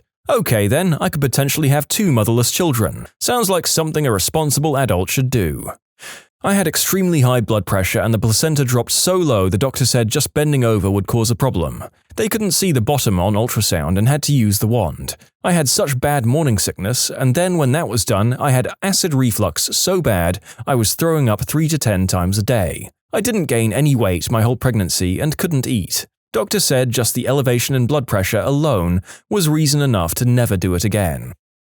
Currently pregnant and currently dealing with my mother who became an anti-vaxxer 13 years ago. Just found out recently when I mentioned I got my Tdap and flu shot and I asked if everyone in the family was caught up because the baby is due next month and the flu season is right around the corner. She called me a freaking idiot for putting rotting DNA in my body while pregnant. She refuses to get a flu shot, so I refuse to let her see her first grandchild. Not taking chances with my kid's life because you can't be bothered to do legitimate research or listen to me when I try and explain it to you. Identical twins. What's the craziest way which you've abused your powers of mistaken identity? I had a friend who had an identical twin, and they both spent the first month of university, they went to the same school, convincing everybody that there was actually 3 of them and that they were triplets. By the time they decided to come clean, nobody would believe that there wasn't a third of them around somewhere. You can't trick me, I've hung out with Lucas countless times, etc. My dad is an identical twin. When he was dating my mum in college, he used to play a game with his twin. He'd call my mum and partway through the conversation, hand the phone off to my uncle. My uncle would see how long he could carry the conversation before he had to tap out and hand the phone off to my dad. Anyways, the first time my mum ever said, "I love you," to my dad, she was actually talking to my uncle. My uncle faltered, and that was when my mum realized what had been happening. They must have straightened everything out because they ended up married and had me. But seriously, what a colossal strategic error on my dad's part. My brother and I had a sequence of 10 numbers memorized, so if anyone ever asked if we were telepathic, we could prove that we were. This was like 3rd grade. I know 2 sets of twins that have created their own language. One of them taught them to their kids who are now step-siblings. I walked in one day and they were speaking what sounded like an alien language. They stopped for a second and stared at me because it had been a secret. My stepbrother ended up telling me, but I was amazed because it was a full conversation like it was completely normal. I just couldn't understand a word. My twin brother got me a detention for his dress code violation and neglected to tell me, which resulted in me almost getting suspended. In return, I failed his French test. My twin and I tried switching places for a day in grade school. It lasted all of 5 minutes because even though our teachers didn't catch on, her classmates knew and kept asking what I was doing in their class and where my sister was. My sister and I did the exact same thing. In first grade, the teacher had the class split up into different groups with my sister and I in different groups. After a little while, our teacher moved the groups so that I was moved from the craft table to the reading section, and my sister the opposite. I forget what happened, but our teacher had to leave the room for some reason, and I was able to convince my sister to switch places with me because I was a small child and wanted to do anything but read. When she came back into the room, she immediately noticed something was off and went to go get our mother, who was right across the hall with her kindergarten class. She immediately pointed out who was who, and we were sent off to the principal's office. This is the only story I have about us switching places because my sister respects authority and never wants to use being an identical twin to our advantage. That feels like a whole bunch of potential gone to waste. What's the point in having a superpower like an identical twin if you can't use it to mess with people? Here's a following couple of answers from people who weren't twins, but didn't let that stop them from abusing that power. I've run into people, not close friends, just acquaintances, I haven't wanted to talk to and have pretended to be my identical twin to avoid annoying small talk. Oh, I'm sorry, you must think I'm my name. We're twins, this happens a lot.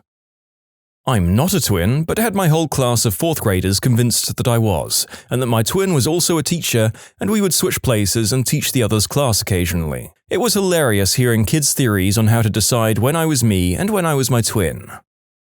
I went to kindergarten all the way through to the 12th grade with fraternal brother-sister twins. During the last who gives a frick anymore weeks of senior year, they switched places for a day and just refused to admit that they weren't each other. While in Iraq, I signed all of my legal rights over to my brother. That gave him legal rights to my bank account. When my family was in financial trouble, I gave the okay for my brother to take money out of my account. The bank refused to honor the legal documents and would not let my brother take money out. Next day, he went to the same bank with my passport and took the money out of my account anyway. My brother went to a job interview pretending to be me. He, got the job and I've been working there for just over a year now. My father's father had an identical twin and they were both in the Air Force. First trick was that my grandfather was blind in one eye due to a childhood accident while running with scissors. His brother went and took his physicals for him, but they caught them just before pilot training. Fast forward, they're both active duty during World War II, and one is stationed in California while the other is stationed somewhere at a US base in the Pacific. My grandfather, Earl, was the guy who would put pilots in their cockpit and make sure it was sealed correctly before they took off. Mind you, these pilots are flying the fastest aircraft manufactured at the time, and nevertheless, my grandfather tells them right before they leave, "I'll see you when you get there," with a wink. His brother, with the same last name, imagine Private Swenson or whatever, was the guy who would undo the cockpits for the pilots after they landed in the Pacific, and he would say to them, "Hey, you made it! I got here pretty fast, huh?" Producing the most astonished look of bewilderment and amazement one could muster. They ran this joke for quite some time and even got written up in the newspaper about it later on. I thought it was such a great old joke. Hope you guys liked it. My identical twin died. There are some people who knew him but did not know he was a twin. When I bump into them accidentally, they always freak out. I have identical twin brothers. As children, they constantly called each other ugly, which they did not get but made my mother laugh every time.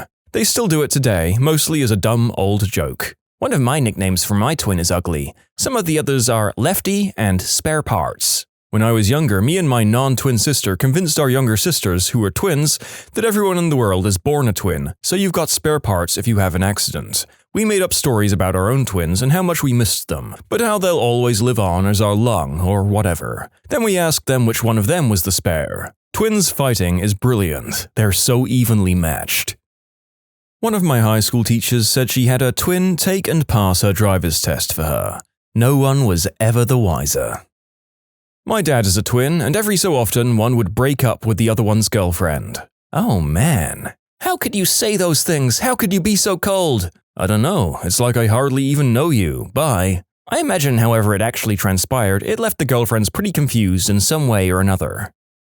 I went to a convention with 2 friends who were identical twins. They dressed the same one day, hoping to throw people off and have some laughs, which worked perfectly, at least until they got separated. Then they both ended up going around in circles using the "Have you seen someone who looks exactly like me?" line to try and find each other. My dad has an identical twin brother. This is his famous story. My family is Iranian, and it's mandatory for young men to serve in the army for a minimum of 2 years. They do have a few exceptions. For example, if your eyes are weak or if you can't see without glasses, then you don't have to serve. My dad had the weaker eyes between the two of them, so he failed his own exam. He took his brother's ID to the army officers and failed the exam again to get his brother out of that responsibility. I'm reminded of a story I saw here on Reddit about a really old man who was with his wife for like 50 years, eventually ends up passing away, and without ever having told anyone he had an identical twin. So his brother shows up to the funeral and chaos ensues. That would be an awesome story, like if the other old man's life is in shambles at the time, so he shows up and then decides to keep playing his brother, who's extremely successful and loved all over town. He fakes everything by acting hella confused about the funeral. I don't know, just a thought. 1. Took the SAT for my brother. 2. My brother had me go on a date with a girl he met online when he was away. How did the date go? Did he end up continuing to see her? Did she ever found out? I have so many questions, you need to explain. 2 weeks later, when he came back from the trip, he went on a date with her and she didn't detect it. Later, when we told her, she couldn't believe it. We were all so entertained by this for a long time. There are some questions that the poster of the story never answers satisfactorily. How did the date go? Did she stay together with the original brother? Or the second one? Think of us nosy weirdos reading your stories when you post them. Dated a girl a couple of years ago that had an identical twin. They said they'd switch class schedules for a day and stuff like that for fun. I was able to tell them apart due to the way that they presented themselves. Everyone has slightly different facial expressions and stuff like that. For fun, my girlfriend would leave the room I was in and her twin would sometimes come in and pretend to be her. Rarely worked. Fun game though, and no, I didn't have a three-way with them, so don't ask. Man, if you noticed that you were talking to the sister, you should have played it off like you didn't know. Then when your girlfriend came back in, said stuff like, "Oh man, you've never kissed me so passionately before, that was amazing." My sister and I were handed each other's picture forms on our senior year picture day in high school. We thought it might be funny to not switch them back, take each other's yearbook, school ID card pictures, and have a few people know we did it. Harmless shenanigans, right? Then one day at the end of the year, after SATs, AP tests, and college applications were all over, I got called into the principal's office. This had never happened to me before, and I had no idea why on earth I'd be called down, since I hadn't gotten into any trouble. I get there, and my sister has already arrived, and I'm just like, oh crap. Principal sits us down and tells us that when cross-referencing our school ID photos and the driver's licenses we provided at the SAT, College Board found a discrepancy and was investigating the possibility that we might have taken each other's tests. I hadn't even thought about that being a possibility, and all the blood went to my stomach. My sister and I freaked out, and as calmly as we could tried to explain what we thought was a harmless prank. But he kept a straight face and insisted that if there was any possibility that we switched tests, our scores would be invalidated. After about 10 minutes of explaining and reasoning with him about how we'd comply with any investigation, but we swear we took our own tests and so on, he calmly told us it was all a joke. I felt like I was going to pass out. He was laughing his butt off and saying things like, "Got you good," and reassuring us that everything was fine and that we should go back to class.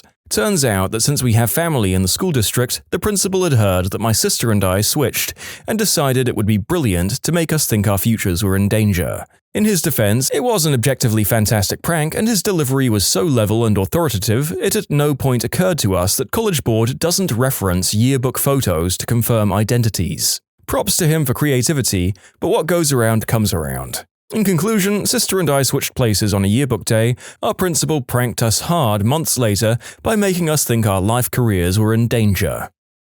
You can submit your own stories to be featured here on the channel. The story submission link is in the description below. And if you want to listen to some vibey music in the background, check out easymode, also linked below, and subscribe. Not a twin, but Asian. Back in middle school, my friend and I took each other's classes for an entire day, and no one noticed. I think the best one I ever heard was twins who worked super ultra overtime at the same job by simply pretending to be the same person and trading off shifts, putting in a 120 hours a week or so. A teacher of mine who's a triplet told us that once she took an exam for her sister that she already took and studied for, got an A- for herself and an A for her sister. And the third triplet got a D because the other two excluded her from the scheme. Honestly, being an identical twin is not so much about cool pranks as it is responding to people who ask, "Why are you so nice to them in chem class and then totally ignore me when I try to talk to you in English?"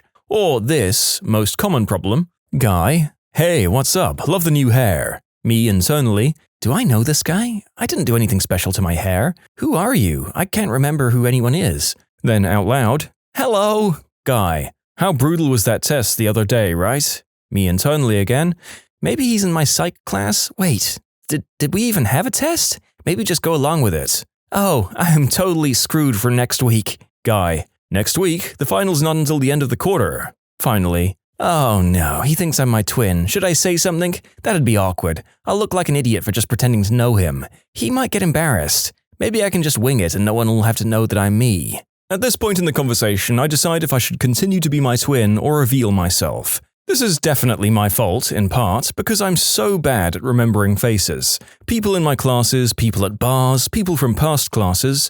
I'll meet people on a smoke break and find out that, to my surprise, they've been sitting the next table over from me for a few weeks. Add twinliness into the mix and it's so awkward. Imagine the, is he waving at me feeling all the time.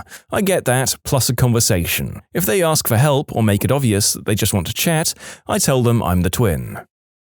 My brother and I went to different colleges and didn't generally reveal to the friends we made that we each had a twin. One day, a group of people approached me in the street, calling me by my brother's name and asking me if I'd like to join them in the pub.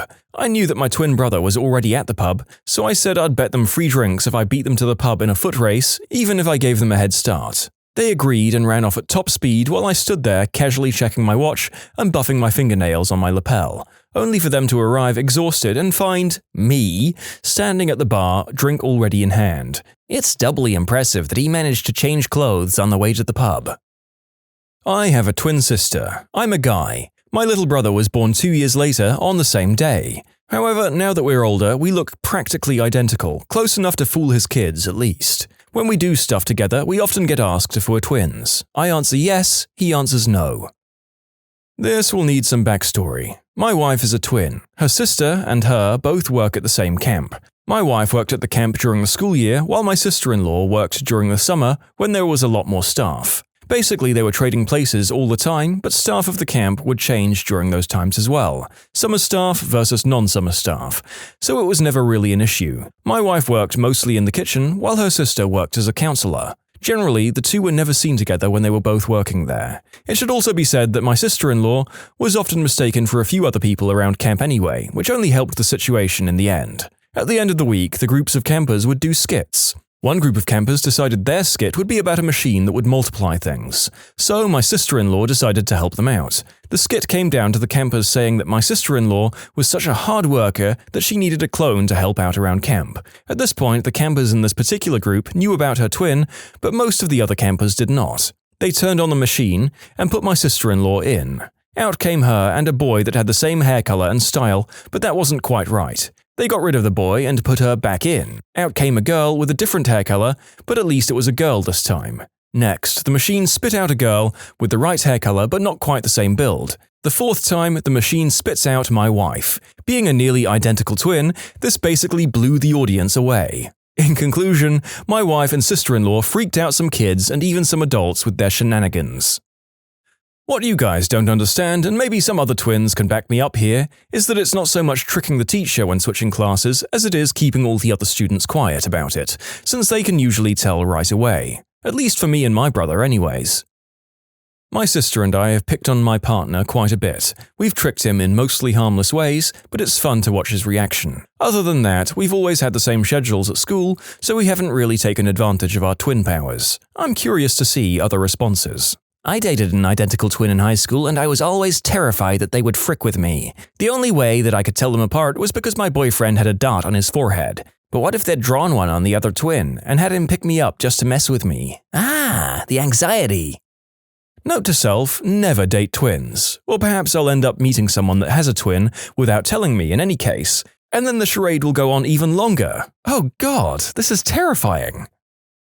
I worked in a locked psychiatric ward while my twin brother works in a local emergency room. According to him, he has had at least 2 scary as frick psych patients come up to him saying, "Hey John, you crazy frick, how are ya?" And then ensues a long, scary conversation that he is not me in. I knew a pair of identical twins in high school who fricked with people all the time.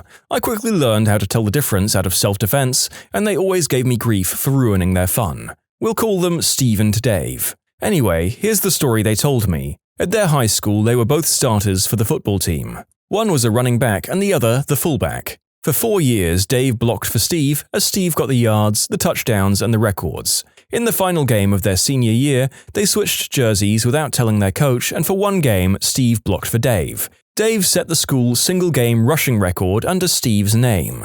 Because they were blabbermouths, the story got out and the coach was teed off at them for lying and for making him look like he'd put the wrong brother at the running back the whole time. I had a good friend growing up whose dad was a twin. A group of us girls went to the movies one night. Twin's dad's daughter goes to the bathroom while we wait for her in the lobby. Wouldn't you know it, not even 5 seconds later, we see her dad in the distance, holding hands with another woman. We start freaking out, thinking we've caught her dad cheating. Friend comes out and we explain the situation, ready for battle. She laughs and says, "Oh, that's my aunt and uncle." Then she goes up to them and gives them a hug. My twin sister and I aren't really able to fully utilize our ability due to not living with each other for most of our lives, but we do like to have fun with it. If we visit each other's town with a new group of friends, we'll switch places with one another and always make the newcomer look like they're amazing at figuring out random tips and tricks of the city. On a more serious note, my sister and I switched places about 8 months ago in order to save her from a terrible boyfriend. My sister is too sweet to her to fly, but she really needed to dump this guy, so we switched places. I met up with the jerk at the bar and told him very honestly that him and I, my sister, couldn't be together due to his abusive nature. Not identical, but fraternal, still both girls, which makes more alike than not alike. We would usually say things at the same time, but that was a coincidence. When we realized this, we started doing it on purpose to creep people out, and it really creeped them out. One specially that I remember was in 8th grade. A dude always told my sister she confused her with me, so we knew that if he saw us together, he would say something along the lines of, "You're totally identical." So the time comes and he says that, so we go and say at the same time, "What are you talking about? We're totally different." The look on his face was priceless. I wish I could have recorded it.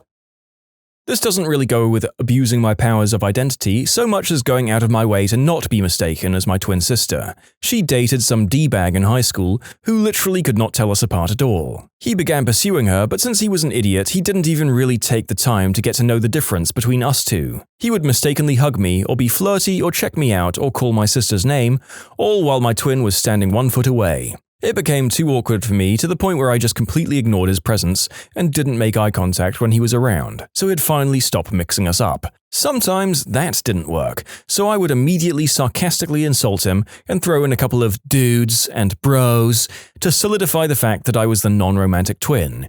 Even then, this moron couldn't read the flashing signs, so I just started to turn around and walk away whenever he approached. He eventually picked up that his twin was the one who wasn't a complete B-word to him.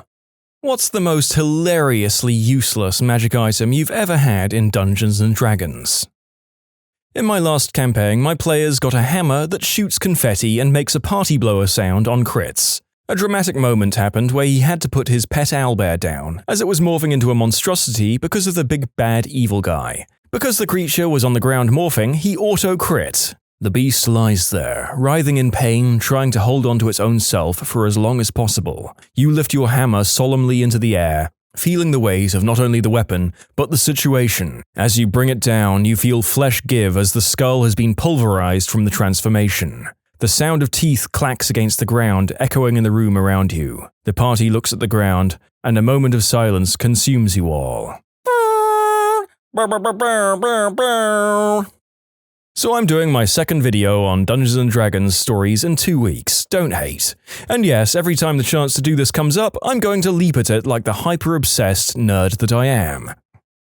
The +3 sword of Edward Tumbleton slaying.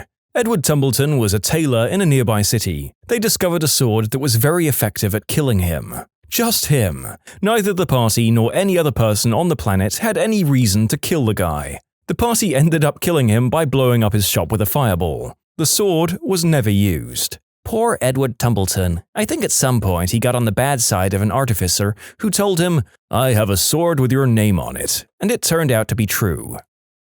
Gave my party a sash of swimming, see retextured aquatic cummerbund. They put it on the donkey pulling their wagon and promptly forgot about it. I haven't, though. 2 years later, I haven't. Haha, still waiting on the moment that the donkey will be the only one to survive the flood. The donkey is going to get sold or killed, and they won't remember the sash of swimming. That's what my party would do. The mug of pea warm chongo. Turn any liquid that enters its internal volume into, you guessed it, warm chongo, the temperature of fresh pee-pee. They threw it into the sea, and yes, while it would eventually produce an infinite amount of PWC, it didn't produce it faster than the various flora and fauna of the sea could consume it as current carried it away. The toils of all that be help not the primal fault. Rivers flow into the sea, yet still the sea is salt. I used to love making magical items that were off the wall. I felt like the game's items didn't reflect the silly stuff someone would make if they had the time and manic attention to detail. There's a devil called Chiton. It's chain-wrapped, chain-swinging, freaky, pain-loving Hellraiser type. My party fought one in a dungeon. He's wearing a unique amulet that makes chain. You place a piece of chain on the surface and the amulet starts slowly, magically generating a chain of the same dimensions. It only makes 10 feet a day, but over time you could make a few gold selling mundane chain. I just thought it was thematic and interesting. The party left the dungeon, went to town, found a smith, and poured their entire life savings into making 2 links of solid gold chain that would make Flava Flav weep.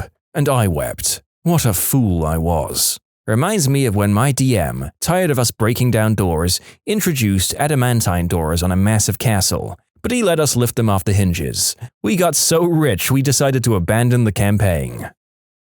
I gave one of my players a delicious magical sandwich that regenerated itself each day as long as you didn't eat the crust. It didn't offer any benefit when you ate it, it was just an infinite sandwich. That sandwich became a character in and of itself. The amount of time that was spent talking about the sandwich, its contents, the flavor, etc. was crazy. Every player described how their character would ogle the sandwich whenever it was brought out. That character is gone now, but she kept that sandwich right up until retirement. She spends her time in Candlekeep Library, devouring knowledge and also the sandwich. Wait, as long as you don't eat the crust, what if you cut it in half and separate the 2 halves? Would each half generate a whole sandwich as long as there were no bites taken out of it? It's the deep philosophical questions like this that keep me coming back to Reddit.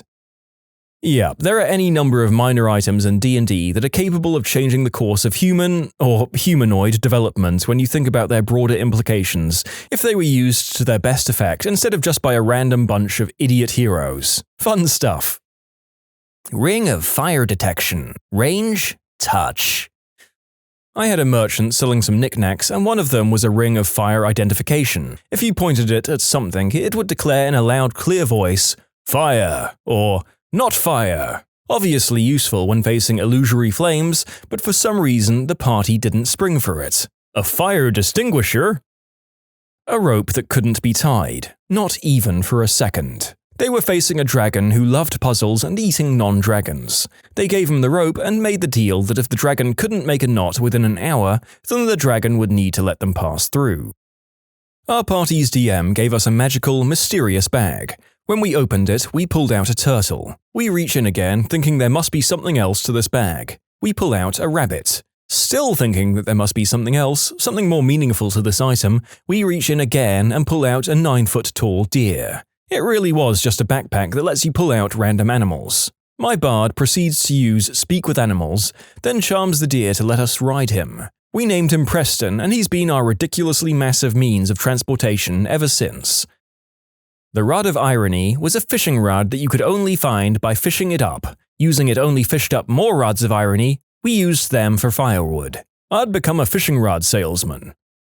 They found a wand that creates a random and unique lock that incorporates itself into the substance it's used on, so it might make a suspicious recess in a stone wall or a brass-plated keyhole on a wooden door. If probed with lockpicks, you would encounter moving tumblers or some other appropriate but unique locking mechanism. It didn't magically create a compartment, it just made a lock. Even if you used it on a desk drawer, it never made a latch or bolt. So the drawer would open perfectly fine while having a useless metal cylinder with tumblers that weren't connected to anything. If you successfully picked the lock, it always felt like a real lock despite lacking the physical pieces, it would make a soft chiming noise and the lock would evaporate. The wand was a training tool used by a famous locksmith to challenge himself and his students. It had no practical application at all outside of that profession. It ended up being used by the druid, who had ranks in magical device, don't ask, to constantly mess with the rogue. The druid would take every opportunity to wild shape into a small critter good for scouting, and then place fake locks anywhere the rogue might conceivably try to use the search skill. The rogue's increasing paranoia whenever he found a lock, and his overblown promises of vengeance every time a random hole in a floorboard wasted a minute of his time and chimed at him, was a pretty good gag. It turned a little sour when the druid made an extra lock on an honest-to-goodness treasure chest. The rogue rolled a natural 20 to pick the first lock and got a chiming noise. Then he rolled a 3 and triggered an energy-draining trap that permanently lost him 5 HP. After that, the rogue stole every wand the druid had in the middle of the night and threw them all into a bottomless pit in the Underdark. I had a magical rod of rubber duck. Gave it to the party as a joke item because they kept asking for weird crap. Not one of them chose to identify it. It was an artifact-level rubber duck. Once it was part of your inventory, it would never leave it unless it wanted to. It had wisdom and intelligence of 28, sentience, and it could be attuned. It was actually a great old one that could grant anyone a wish spell with 100% accuracy at the cost of 2 of the caster's levels. Nobody learned that it was probably the most powerful item in the game. And what is the function of a rubber duck? In the first campaign I played, the party began their journey by finding an orc woman in a tavern whose baby was stolen, and what she found in its place was a knife with a weird symbol on the handle. She sent us with the knife in search of the baby. We spent hours and hours and session after session never using the knife in combat. We then found out that the knife would turn anyone it cut into a lizard. My character ate peanut butter off that knife more than once before finding this out. It may just be me, but that item sounds far from useless. Facing a beholder? Slice? Now you're a gecko. Unstoppable vampire lord? Nope, it's a chameleon now. There's a reason polymorph is a popular spell for getting rid of powerful enemies while you wipe up their minions.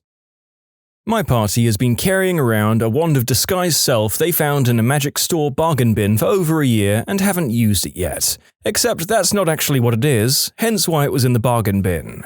It's actually a wand of this guy's elf, which once a day can summon an incorporeal elven servant to carry out a simple task for you. I was so happy with myself for coming up with that one, and so sad they never even tried to use it, so the pun goes unheard forever. My infamous Horn of Resounding Quacks was a hit, summoned any duck within a half-mile radius of the person using it. The party never went hungry after that. For clarification, it was indeed to call any and all ducks within the half-mile radius, but it wasn't a matter of instant teleportation. The ducks have to travel, but do so willingly, answering the call of the horn. Poor ducks. If you're an evil DM, you can get them used to it, so they never bring food anymore, and then they put them in a duckless place. Have fun starving, boys. Depends on how you read it. Summon as in any duck within a half-mile is summoned to you, there need to be ducks, or summon. Within a half-mile radius around you, a duck is randomly summoned. If there were no ducks before, there is one now. It might be out of your sight, quacking, or standing behind some rocks a quarter-mile away, but it's there nonetheless. Congratulations! The ethereal plane, the 7th layer of hell, and the deadly ruins of the great archwizard Asgordon are now infested with ducks, because your gosh damn bard kept blowing the horn every 3 seconds. I could see this. Some evil demigod lording over his demon minions, sneering as fire and smoke swirl around him, and then a duck appears on his lap. Then another on top of his throne. Suddenly, there's a dozen ducks all quacking about. Then hundreds. This is actually an incredibly powerful magic horn.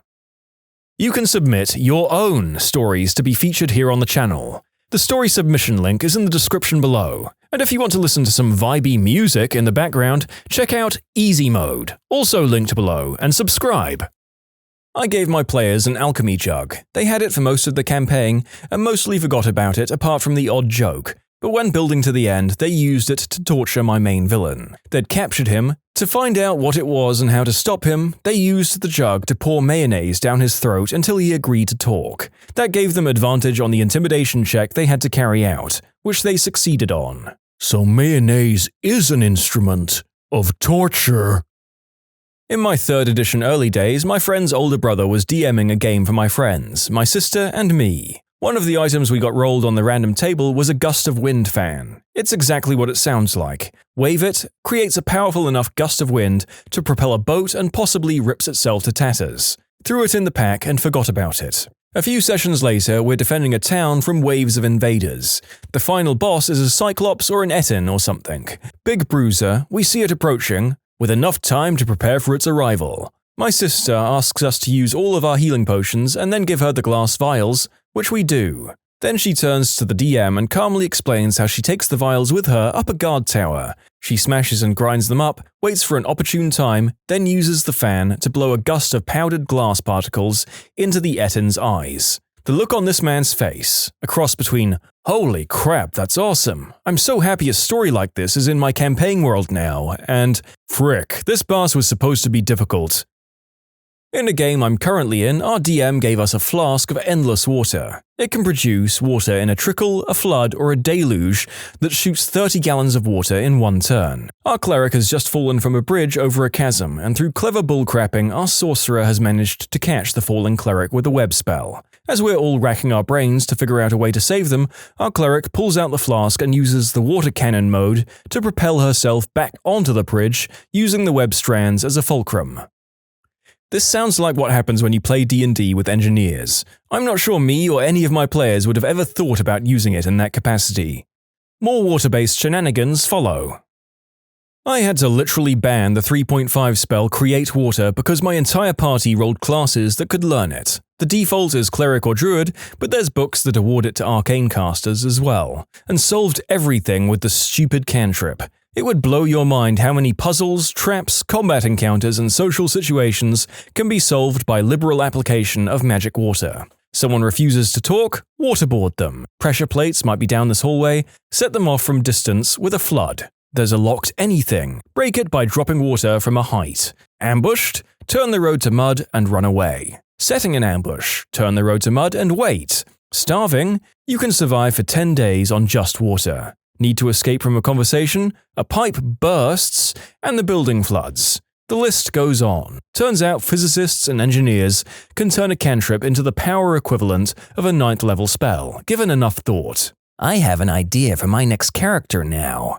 Your party and DM do have to be on board for this to work. We would literally spend half of a 6-hour session doing math and digging through the books in order to make this kind of thing happen. We found it fun. Most tables likely would not find it fun. We ended up with Excel sheets for things like newtons of force in terms of D, X, and air expenditure by race in terms of volume per hour, accounting for increased and decreased size categories. They did all of this to justify plans like shrinking themselves down, jumping in an extra-dimensional hole with fixed dimensions, and mailing themselves into a building. Yes, there was an easier way. No, it wasn't as much fun. The ban was fairly well agreed on eventually. The cantrip shenanigans were amusing for a few weeks, but they ultimately got tired of already having the solution to every encounter, and we agreed to limit its use out of combat, non-encounter scenarios. You want to create a slip and slide to navigate a wizard's tower? No. Once my party got a huge, beautiful magic sword which was improperly identified as a sword of ogre slaying. Instead, it was a cursed sword of ogre saying. Whoever wielded it would only be able to yell, "Ogre!" at things. Several adventures later, they were attempting to catch a thief who was evading them. They came up with the brilliant idea of setting the sword as bait and just going about their business. Sure enough, sometime later they heard, "Ogre! Ogre! Ogre!" ring out through the town, and they caught him without consequence. Reminds me of the Ring of Hunan influence from volume 3 or 4 of the Encyclopedia Magica from 2nd edition AD&D. Whenever attempted to be used, it caused a painful burning sensation in the user's mouth that could only be removed by consuming 1d4 plates of rice. The Ring of Hunan influence. This jade ring is decorated with oriental characters including Fu Manchu and Charlie Chan. It affects all food eaten by the wearer. There is no noticeable change in taste, but 1 round after being eaten, the food begins to burn for 1d4 HP damage per round. Water only makes the burning worse. Plus 1 HP to the damage for 1 round. Only eating 1d6 plates of rice will ease the pain. However, no matter how much food is consumed, the wearer still feels hungry an hour later. For anyone who doesn't know, Hunan is a Chinese province known for their hot and spicy food, which I assume this is a reference to. Not while I was DMing, but my favorite useless magic items to this day are the Boots of Quickstep. Once per turn, you may click your heels as an action, to gain an action. It resulted in my character beginning each of his turn clicking his heels. It was marvelous. Once had my party find a magic spoon. It emitted a terrible aura of dark illusion magic, and merely holding it filled players with a sense of dread from its sheer chaotic energy. Its in-game abilities? It worked like a fork instead of a spoon. The arcane spork of +5 anxiety? Let it be known that the narrator is cackling maniacally and writing down magic item ideas while writing this script. A modified version of the 5E wind fan that only works once a day and immediately looks tattered after use, so you can never use it multiple times, but it only works once every 24 hours. Now, it sounds like a not bad magical item, but the only times it's ever been used is to show people what it does. So an NPC says, "Hey, what's this fan do?" The player grins, "I'll show you." Useless gust of wind noises. It happened 5 times and then it got sold off to the underground scrapper they were working for. Was playing a campaign on a tropical island type of place and an enemy knocked my weapon off a cliff, so I used a coconut as an improvised weapon, crit with that thing 4 times in a row, and decided to keep it for getting the final blow on people. Was a barbarian and the DM liked that the coconut was killing things so much he had me keep track of the kills, and eventually I had a 3+ coconut that on a crit would ricochet until it didn't kill something. So basically he gave me a coconut of great potential. A few odds and ends, a can of dehydrated water, just an empty can, a wand of kindling, just a stick to burn, a scroll of raise dead that makes a dead body float 6 inches off the ground, a ring of invisibility that turns only the ring invisible on use. One of my one-shot campaigns had all players at 8th level, so I wanted to give them magical items, but not anything too OP. So one of my monk players wanted a decanter of endless water, so I changed it to a homebrew version where it didn't do the stream, fountain or geyser things, but instead it would pour endless alcoholic beverages. He could make the decanter fill with mojitos, or margaritas, or a Heineken, whatever, but only to get drunk. I thought it was harmless and fine, until I realized he'd selected the Way of the Drunken Master and got drunk on command anywhere and everywhere. It was quite fun. I'm writing a new one-shot, and I might take some ideas from this post too.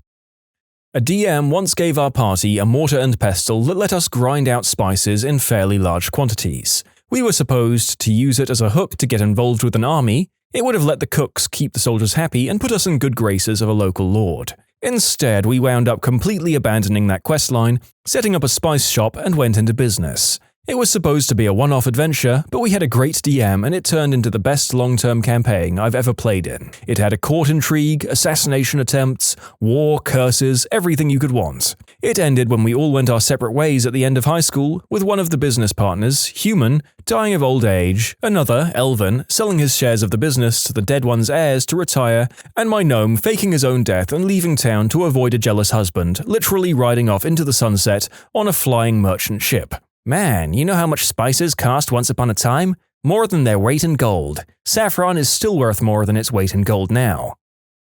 A quill of penmanship and literacy allowed any creature to write their thoughts down in perfectly legible common. A rogue in the party was obsessed with capturing different creatures and monsters to learn their thoughts, only to find that most animals just wrote onomatopoeia versions of normal animal sounds, like roar or quack. The party was sick of it and in a later adventure agreed to trade off the quill to a half-orc bodyguard in exchange for information to ambush one of the campaign's villains. The half-orc would become a Thomas Paine-like thought leader, and his first 2 books were dedicated to the party.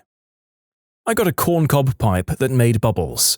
Seriously, that's just it. Just bubbles. They didn't put people to sleep, they didn't explode under flames, nothing. Maybe it would make someone's eyes burn if they rubbed it in. We were assaulting a town and I was part of the crew taking the gatehouse. We barred the windows and doors and I put the pipe under the edge of the door and blew it like I was inflating my own life raft in the ocean. Soon, bubbles were pouring out at the seams and the guards inside were panicking hardcore. One of them tripped on something and hurt himself on his own weapon. Once we opened the door, they came stumbling out and we cut them down while they were disoriented and distracted. Shortly thereafter, I traded the stupid pipe for various types of arrows at a Fletcher. I had that damn pipe for a long time and only used it once. We were playing through a pre-made campaign. At one point, the players retrieved a magical artifact, which turned out to be an orb of control dragons. It does exactly what you'd expect. In theory, it could have been very useful, except no dragons were showing up in the campaign, so it was basically useless. It did, however, lead to a running gag where our most paranoid player kept attempting to control dragon random NPCs to see if they were secretly dragons in disguise. Belt of teleportation that only transported the belt and the pants of the wearer to an unoccupied location within 60 feet of the user. I put it in as a gag, but the players started using it to startle opponents by teleporting pants just above them. The shenanigans increased when they discovered the belt also teleported whatever was in the pants' pockets.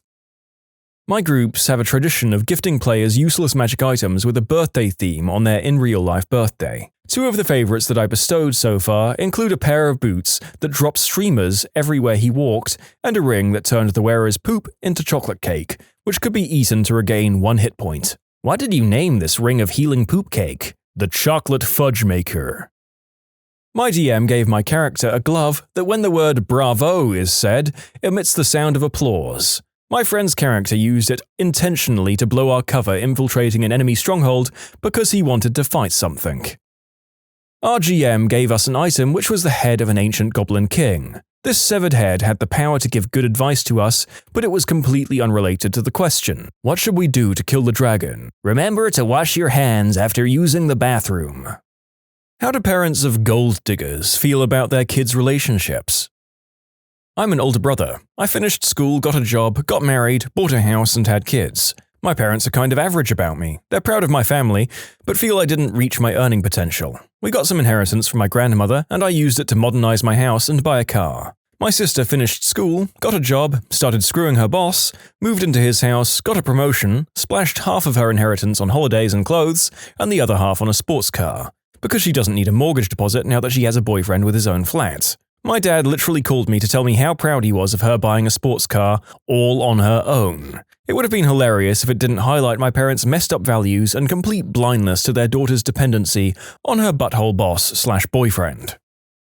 I haven't seen the guy for a few years, but an old friend of mine started out as a gold digger with his girlfriend. He started dating her 4 years ago because he found out that she was rich. The dude came from a broken home with some really messed up parents. He also had ADHD as well as a couple of other learning disabilities. Quit high school in grade 11, but started dating her shortly before that. Her dad was filthy frickin' rich, as he had a lot to do with the mines in the area. A CEO in a huge mining town. He was seemingly mooching at first, didn't go to work, didn't do anything but drink and do substances with his girlfriend. More than once I heard that the father was going to kick him out, but was persuaded by his little girl not to. He eventually falls for the girl and not for the money and decides to take it upon himself to change. Out of nowhere, he says, "I want a job, I don't care what it is," to the girl's dad, and her dad puts him to work. Now, when I knew him, he was famous for his work ethic in intensive labor jobs. Dude was like the freaking Energizer Bunny. He worked his butt off, earned his promotions, and went back and finished high school, completed 2 trades, and the 2 of them bought a house together.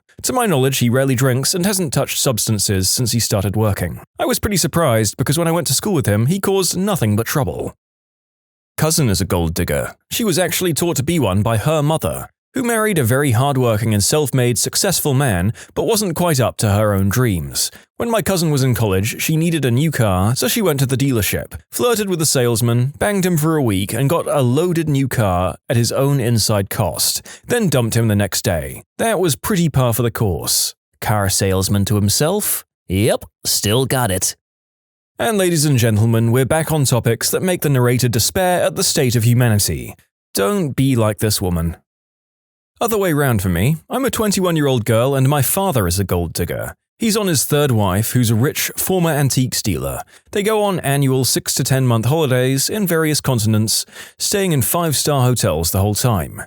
They live in a penthouse overlooking Sydney Harbour, including the Harbour Bridge and Opera House. All of my brothers work constantly for everything they have. I'm a uni student who works 6 to 10 shifts a week at a pub, and I live in a semi with my mum, with a mortgage that's like twice as much as the bloody house is worth. Honestly though, I'm glad he found a rich wife.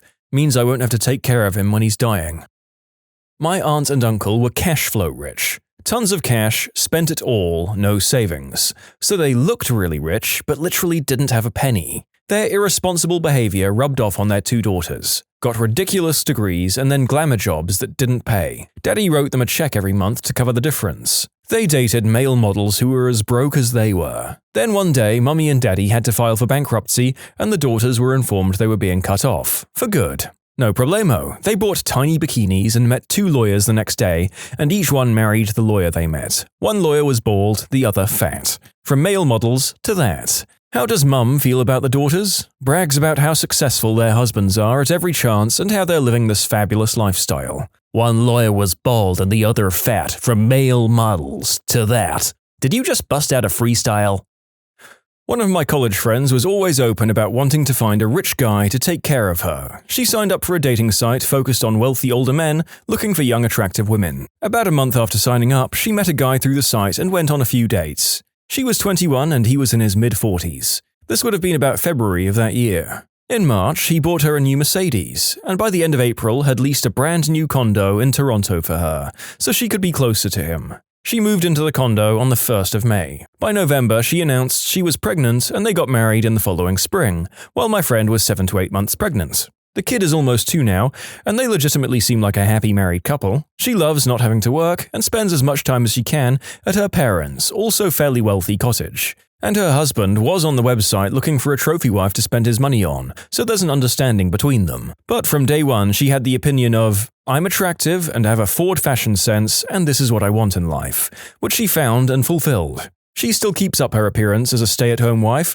and they're always out at fancy dinners. I respect the crap out of both of them for knowing what they wanted and being mature about it. Sounds like a win-win for everybody in this case. I've definitely known guys who are pretty open about wanting a trophy wife. It is. There are so many relationships like this in Greenwich. It's like there was a freaking factory somewhere putting them together. It worked so well for them. Wife and husband don't love each other per se, but she's pretty and agrees to stay pretty, and he's rich and agrees to stay rich. Boom. Baby-making city.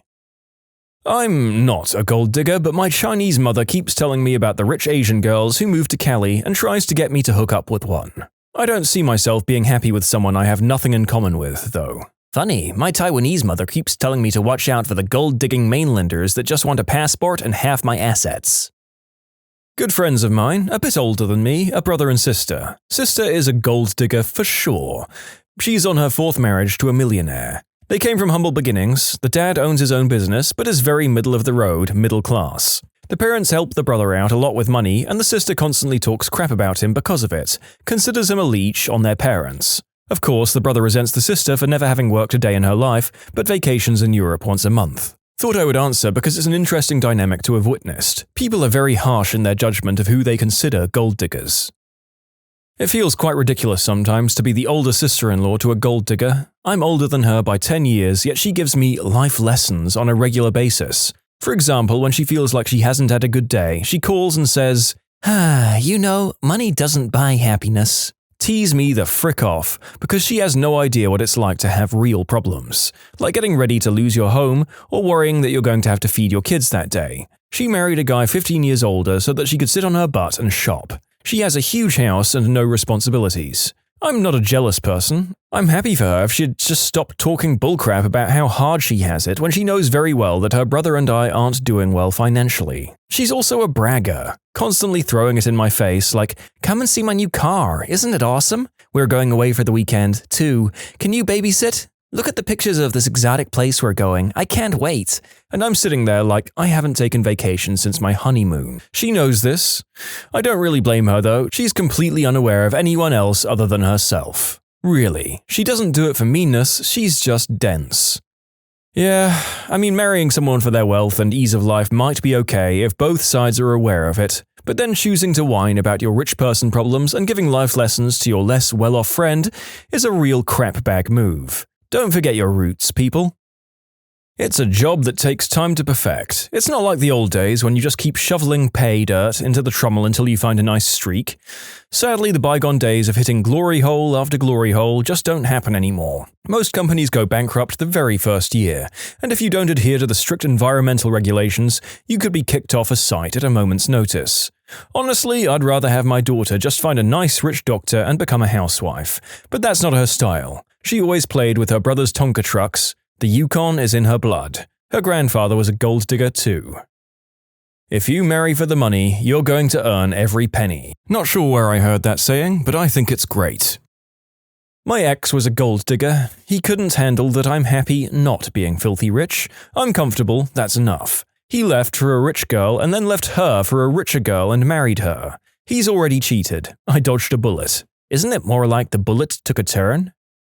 I think it's at least somewhat likely that most parents of gold diggers never thought that much about their children's lives, ever. This makes sense. An ex of mine used to complain about her dad, a doctor who never had time for her. When I was dating her, I found out that her ex was 25 years older than us and had founded and sold a company for tens of millions of dollars. She currently is not working and lives at her family's beach house.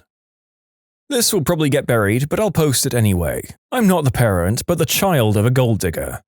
My dad was educated exclusively at private schools and elite Ivy League education. He got his master's in finance by age 24. He's from a politically connected family and could be making millions on Wall Street. Instead, he took much lower paying jobs in order to help raise me and my brother. My mum has her degree in art history. She dumped her previous fiancé and met my dad while celebrating that she'd dumped her old flame.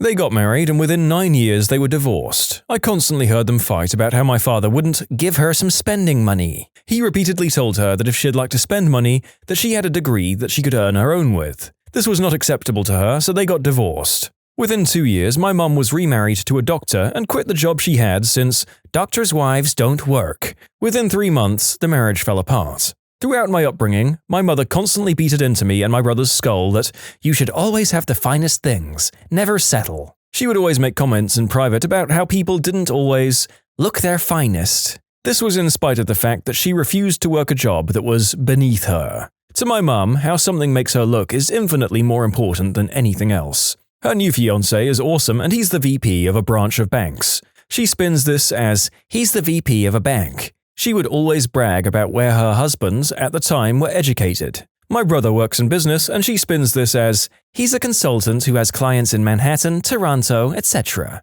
I work at a bakery doing hourly level tasks. She tells her friends, my youngest works as a baker making organic high-end bagels. Despite earning into the six figures, she somehow never has money, yet just bought a new BMW. My mum is both a gold digger and a fricking snob. You can submit your own stories to be featured here on the channel. The story submission link is in the description below. And if you want to listen to some vibey music in the background, check out easymode, also linked below, and subscribe.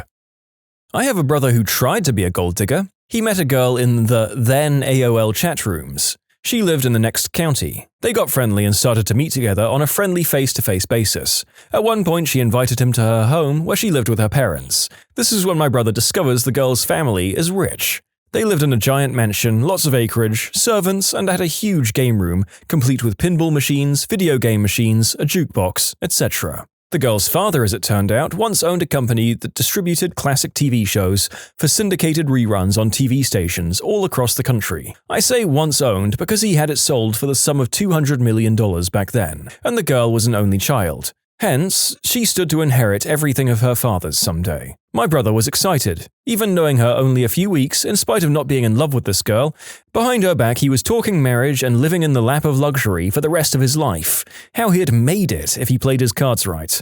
Unfortunately for my brother, the girl was of a very liberal persuasion. She had no respect for herself, cheating on one boyfriend with another and another. Even more unfortunate for my brother, he wasn't able to get in on any of that action with the girl. She was sleeping with every other boy except for my brother. He couldn't get himself out of the friend zone. He was the only one who couldn't get himself out of the friend zone. On one occasion, one of the girl's boyfriends made an unannounced visit to this girl at her home. Her family naively and innocently cheerfully directed him upstairs where the girl was. He went upstairs to the girl's bedroom and walked in on her going down on some other guy, the both of them completely in the naughty. The boyfriend, in a rage, grabbed the stalker's guy, grabbed him out of the room, and tossed him down the stairs. The family was shocked to see this unclothed guy come tumbling down the stairs into the room with them. Anyway, over a few months' time, my brother and this girl drifted apart to the point where they never saw each other or conversed online again. He watched his dream of being rich fade into the sunset. I don't know where that girl is today or what happened to her. How is he her boyfriend, but was still in the friend zone? I'm quite amazed you've made that douche nozzle sound like the victim. Good job, that's a skill. Yeah, I don't get it. It sounded like he wasn't even dating her. He met her at a beauty salon and was interested in her type of purse. That should say something. He's happy that she has an ample backside and knows that she's dated others that are well known. I'm worried that she is spending his money on cosmetic surgery when she should be buying toys for their kids. I want them to get a prenup. It's something that he needs to have. He started out as a dishwasher, got promoted to janitorial, and then to fry cook. He worked his way to a Mercedes, but I'm afraid that he would just have traded her up for some other girl anyway. Yep, that seems like an arrangement that could very well end in tears for one or the other person sooner or later, but adding kids to the mix makes it a little sadder. There's an entire town called Wellesley, Massachusetts, and its neighbor Weston, Massachusetts, where all couples are made of rich guys who marry gold diggers/trophy wives. If you have a chance to be there, it's hysterical to watch. So self-absorbed and so self-centered. I'm sure there are other places like that in the US, but that's the one I know. I have a family who lived there, and it's so true. My aunt, a doctor, married another doctor. She's the absolute minority there, and people simply cannot understand why she'd choose to have a career when she could just benefit from her husband's without doing any work. Mind-blowing. You know, I'd rather they leached off someone rich than me. The talentless bums. My boss is extremely wealthy and is constantly dating young girls who are obviously gold diggers. Not very attractive guy pushing 60 who refuses to date anyone over 35. We all at the office recognize it and think, to ourselves of course, that it's sad and borderline pathetic. However, he's happy with what he does and loves the attention, so we all just go with the flow. I think it's obnoxious and think very little of his girlfriends, but whatever, it's his life and his money, and if that's how he wants to spend it, he can be my guest. I'm sure I can comment on behalf of my mother. The one time I dated someone with a good job, $100K a year, she was thrilled I'd found the kind of person she had prayed and hoped for. Someone who could take care of me. She has the opinion that I'm a little too lofty and in over my head for the real world, despite having always had a practical plan for myself, studying hard to graduate high school early, putting myself through college, always working a full-time job, if not two, to keep myself funded. Only once has she helped me financially. $600 I never even asked for. But this guy must be 100% a good catch because he bought her a new toaster when hers broke, and an expensive radio she wanted for Christmas, i.e. the trickle-down economy. What takes care of me will benefit her. Mutual friend to both parties. I went to high school with the boyfriend and know the girlfriend from a mutual friend. They start dating because she was a rebound for him, and he was willing to take her crap. Guy proposes last year and she denies him because she thinks she can do better. I know her sister and that's what she told me. Fast forward a year when he got another job and is in the middle of buying his first house and is doing better, she all of a sudden wants a ring and her name on the mortgage. All our mutual friends think she's pulling a scumbag move because she definitely wasn't going to stay with him before. Apparently the mum is putting her up to this, and the boyfriend is not enjoying buying his first house because he realizes now what a succubus he's dating. My ex is, or was, a gold digger. When her mum told me that she didn't think I could afford her daughter, it teed me off, but then I realized what the mum was really trying to tell me. Rich guys who are smart keep a low profile and never reveal their money until they're sure that the woman is sincere and not gold digging. There was a reality show about princes from foreign countries who came to America looking for a wife. They pretended to be regular schmoes until the right girl came along. One guy from India lived in a palace, and I mean with a capital P. He had over 100 servants just to maintain the place. I didn't see the end of the show, but I understand the sentiment. With the way divorce courts in America work, a stupid rich guy who isn't careful is going to be writing a check with a lot of zeros in it. Brother of a guy who married a gold digger. I pretty much know what mum thinks about the mess, though. My brother is an MD, very highly regarded, extremely highly paid. He did the classic marry a nurse thing.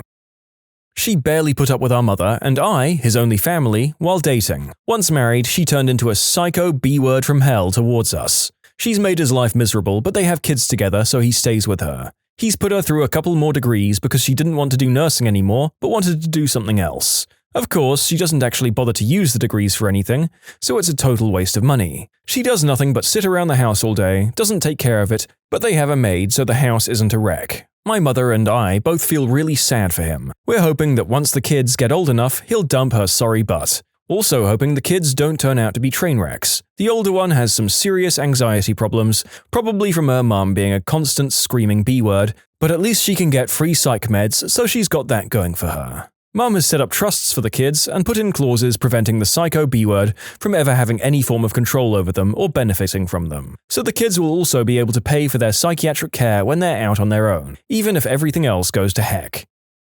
Not a gold digger, but my mum is. To give you an idea, my biological dad was a World War II vet, loaded out the wazoo, boats, houses, businesses, everything, who was married to another woman when I was conceived. I'm 27, and she's on her third husband right now. A sweet 92-year-old man who bought her 2 cars, a house that was $250,000, and pays her bills so she doesn't work. This includes the $800 a week treatments for her dog.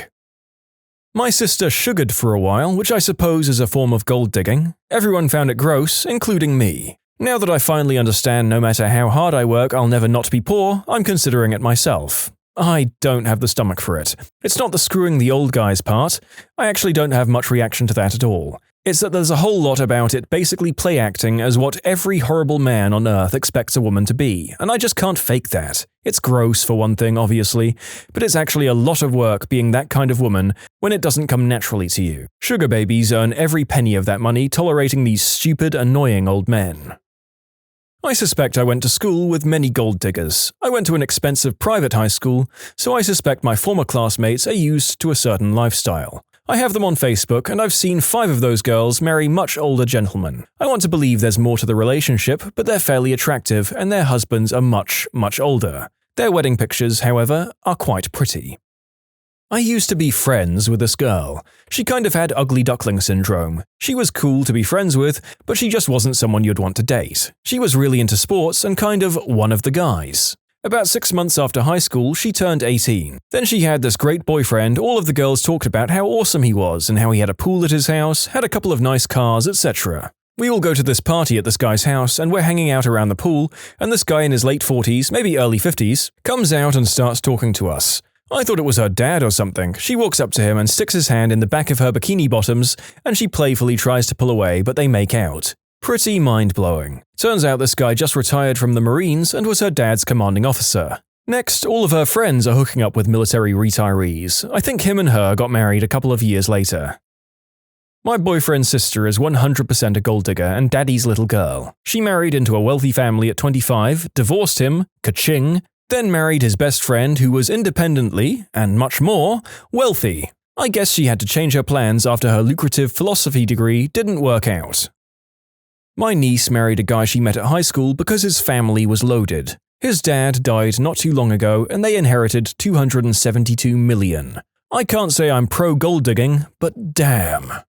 Who is that guy or girl that you work with?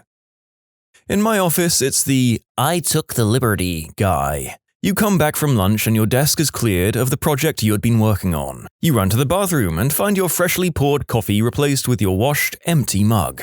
As you dare to say, "What the hell?" he comes around the corner of your cube. "I took the liberty of straightening up your work area," and gleefully moves on to ruin someone else's afternoon. This can also be called the helperton. That's when you go into his office and take the liberty of turning every single thing upside down. Work with a woman who repeats, "Having fun yet?" almost every hour of the shift. Does she also say, "Another day in paradise," and TGIF, hump day? There is this one man in the office. I'll call him Tim.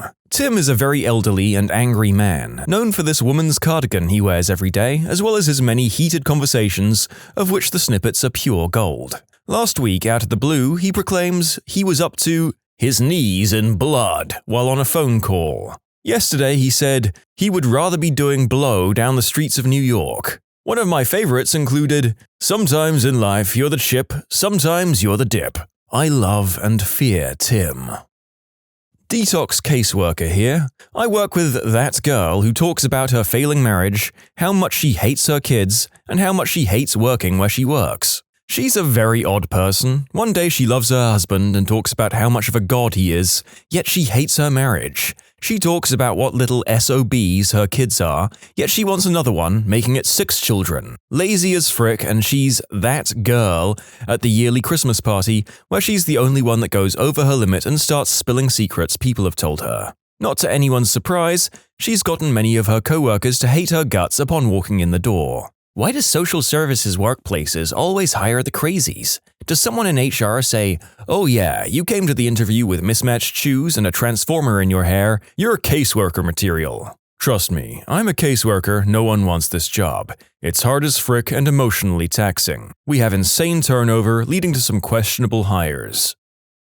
For some reason, social workers are enshrined in my mind as being very level-headed, if bureaucratic and dull people. Maybe that's Hollywood influencing me. So there are nutters among them, I guess, judging by those last posts. My boss asked me what my Christmas plans were. I told him I'm Jewish. He, in all seriousness, asked me if I would be more comfortable in accounting. Do you work for Michael Scott? Is he Jewish? That sounds like something any number of funny Jewish guys I know would kill to deadpan.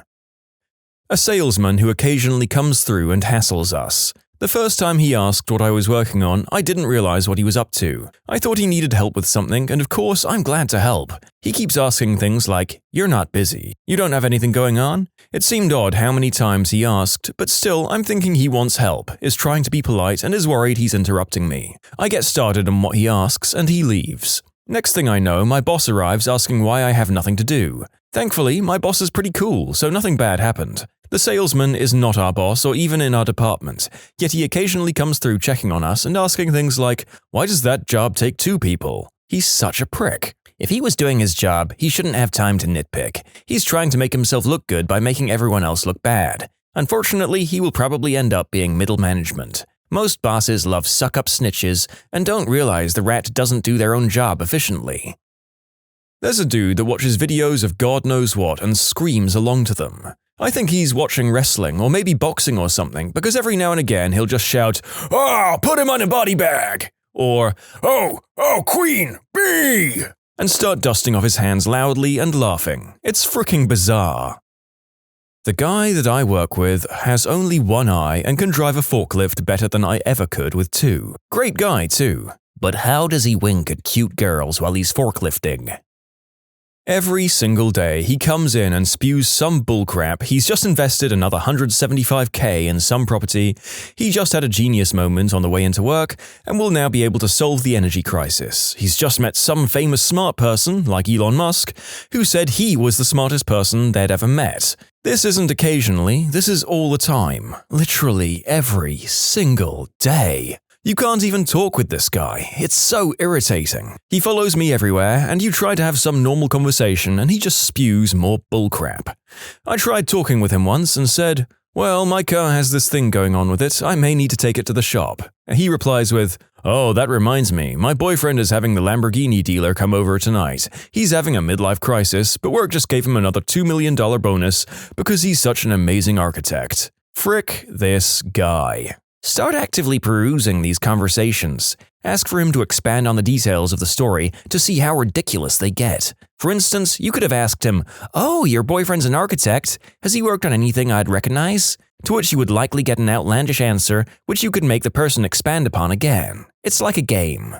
Oh, he always comes up short when we ask for proof. He kept going on once about his lake house at Lake Tawakoni, which he put up on an Airbnb. One of the other guys I worked with started bugging him for the link to look it up. He wanted a place to go to, with his wife on a weekend getaway. Crazy coworker comes back and says, "Oh, you couldn't afford it," and says the insurance on the boat rental alone is $3,500 a day. Still never came back with an address. We kept pushing him on it. "Oh, it's booked until October." This was back in the spring. We still haven't gotten an address on that house. One of the guests on Airbnb rented the house and a huge party with 100 plus people, and they broke sinks off the walls and burned the couch on the front lawn. His maid, who he hired to look over the place, called and told him about all the damages. She sent him photos, but when we asked to see them, "Oh, I don't have them on me." Really? Did she send them via UPS? How do you not have photos on you in this day and age? Anyway, we asked about them the next day. Oh, Kevin, his boyfriend, wouldn't let me show them to anyone, and miraculously insurance sent them $45K within 2 days for all the damage. Never seen insurance work that fast before. Someone found his boyfriend's resume online, but he's not an architect. Something similar to interior design, I forget the title, and he had done stuff like he designed the layout of some gas stations. You're going about it wrong. You don't want proof of the story, you want the most outlandish, impossible story you can pull from the guy. This guy gets it. I had a coworker snowboard down a mountain in front of an avalanche after he was launched from a helicopter. That's what I get for trying the bunny slope. Frick you, CB. I put my boogers on the adjustment levers of your chair and then frick up your settings when you're in the bathroom. I'm a waiter, and one of my coworkers is an Italian old man that's so close to retirement that he doesn't care anymore. He pretends to pee into wine buckets by turning his back to the customers and emptying a water bottle into them. He prank calls the restaurant by calling and going, "Go freak yourself," before hanging up. Smokes constantly and is never on time. I love the too close to retirement to care guy. I used to work with one who would answer the phone with, "Hey, what are you up to besides being ugly?" Everyone knew his sense of humor though, and he was much beloved. I work in an office. I have an older lady, 45 to 50, next to me who says, "Awesome sauce," at least 5 times a day. I'm thinking about quitting because of her. Bring a liquor flask to work. Every time she says, "Awesome sauce," yell out, "Woo, there it is," and take a swig. Pretend like it's normal and never explain why. She'll either stop saying it or you'll get so drunk you stop caring. Either way, mission success. I feel like there's some differing opinion on what constitutes that guy or girl.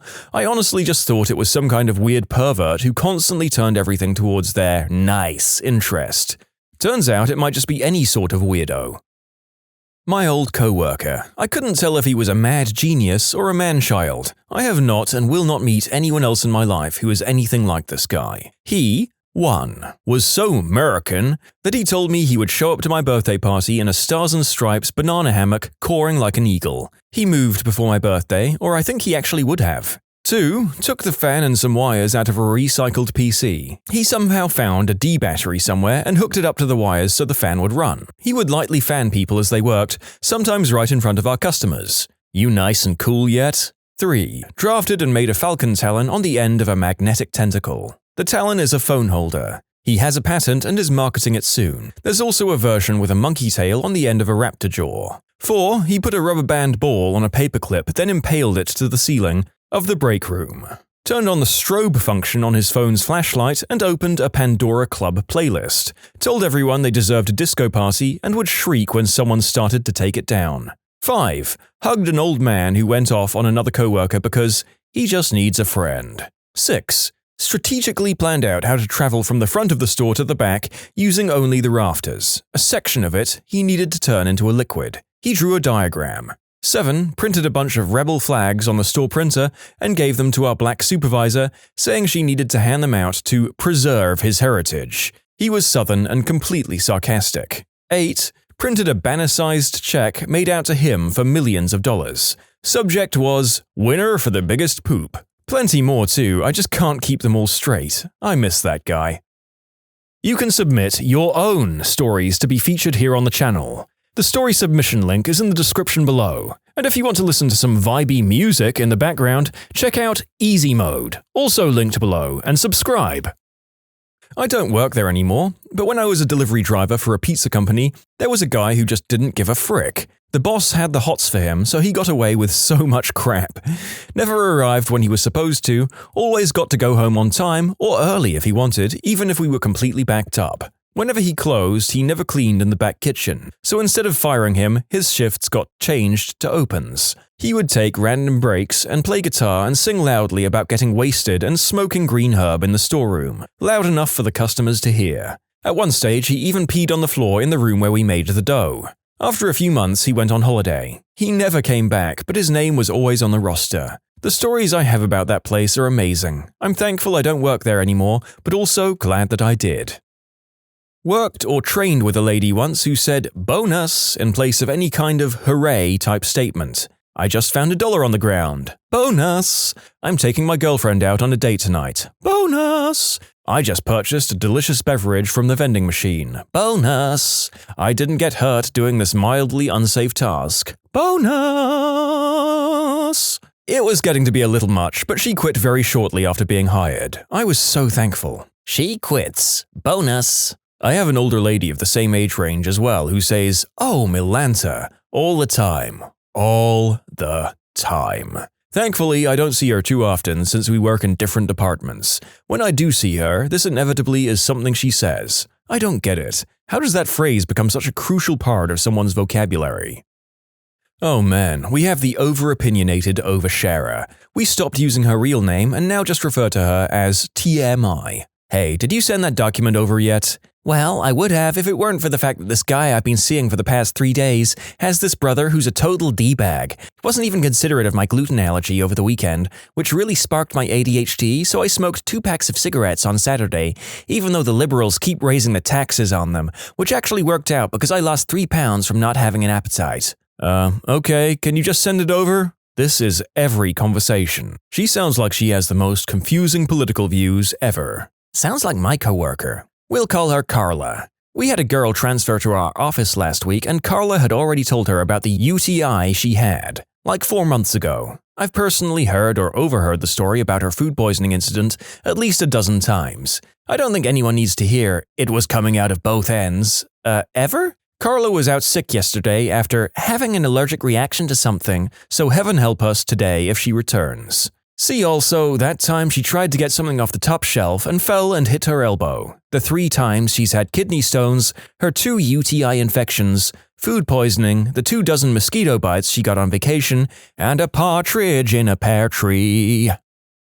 The guy who eats several hard-boiled eggs every morning for breakfast in an open cubicle environment. The smell is somehow worse on Monday mornings. I used to work with a guy who would only eat 4 hard-boiled eggs for lunch each day. But he'd only ever get through 3 of them, and he'd walk around the office trying to hand people his extra egg. That was the most normal part about the guy, I'm afraid. Can I offer you a nice egg in this trying time? Is he perhaps eating 4 dozen eggs? If so, he might just be trying to get large. But beware, once he's grown, that number will jump to 5 dozen eggs. Naturally, he'll become approximately the size of a flat-bottomed river vessel.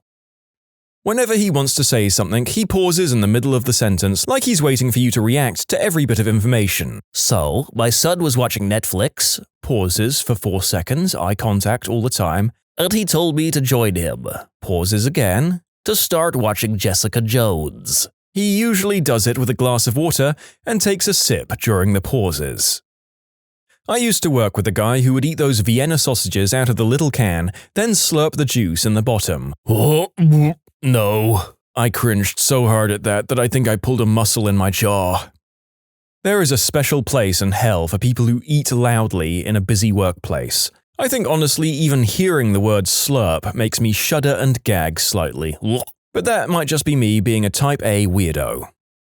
I like all of my coworkers. The woman I couldn't stand was HR from corporate. She was here for a week and I could not wait for her to leave. She made sure that we knew she didn't care about me and the other lady, both temporary employees, even though we're likely to be hired. She would not stop talking about how she's single and men were hitting on her in all the countries she had visited on her vacation. She constantly talked about how she's trying to lose weight, but kept eating the fattiest crap I've seen, all while complaining about America's eating habits. She took over our marketing manager's office for the week because she was too lonely in the back area. Sorry, the graphic designer and I are busy working. She would not shut the frick up about shopping. She didn't understand that I don't have extra money to spend. She cooked horrible-smelling fish in the microwave, then proceeded to burn some popcorn later. She kept stealing all of my soft Kleenexes I bought from home. She cancelled our work Halloween party. Good lord, she was unpleasant. Apparently, I live in a TV show and no one told me. When I was in the Air Force, there were plenty of these types of people, but there was one legend who'll outlive them all. Let's call him Vic. Vic was in his late 30s maybe, balding, overweight, annoying, and generally the worst NCO the US Air Force ever saw. Here's a list of his accomplishments. Vic routinely practiced terrible weapon discipline. He would constantly have his weapon pointed at you. He couldn't even clear his weapon to enter the chow hall. A Marine had to do it for him. I had never been so embarrassed to be an airman in all my service. Vic somehow came back to the site with junk every single day. We have no idea where he found it or what half of it was. He once brought back a gigantic Donkey Kong-looking hammer, no explanation for its intended use. Another time he came back with a belt of ammunition that he'd found on the road. Yeah, sure, you know, it's a war zone, people get blown up every day by improvised explosives on the side of the road. Just go pick up something like that. Vic would argue with you about where your hometown is located geographically. Vic was responsible on more than one occasion for complete mission failure. The specifics I can't quite divulge, but rest assured he was brilliantly stupid. Vic could barely speak or write English. He was born in Florida. His ancestors came to this country a couple of 100 years ago. Vic dropped a T-wall, gigantic concrete wall, on a tent with a front loader. almost killed someone. Vic wore my uniform top back to his barracks, but then later denied the whole thing. Vic was fired from his position twice on 2 separate deployments. Saw him a year later, he had been promoted.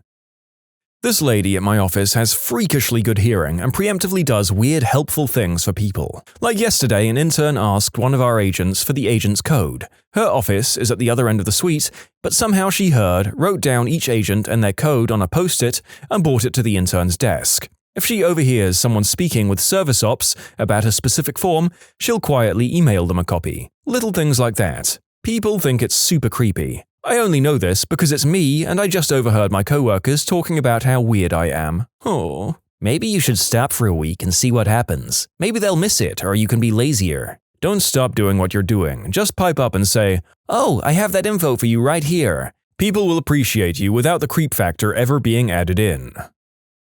My boss leaves notes at my desk for me every so often, ranging from "you look good today" to "I fricking hate you." My personal favorite, he once wrote "love you" on a sheet on my desk, then went to my coworker's cube next to mine, and I could hear him writing something. When he left, the coworker and I both asked, "What did he write on your desk?" and showed each other simultaneously. His said, "You, not so much."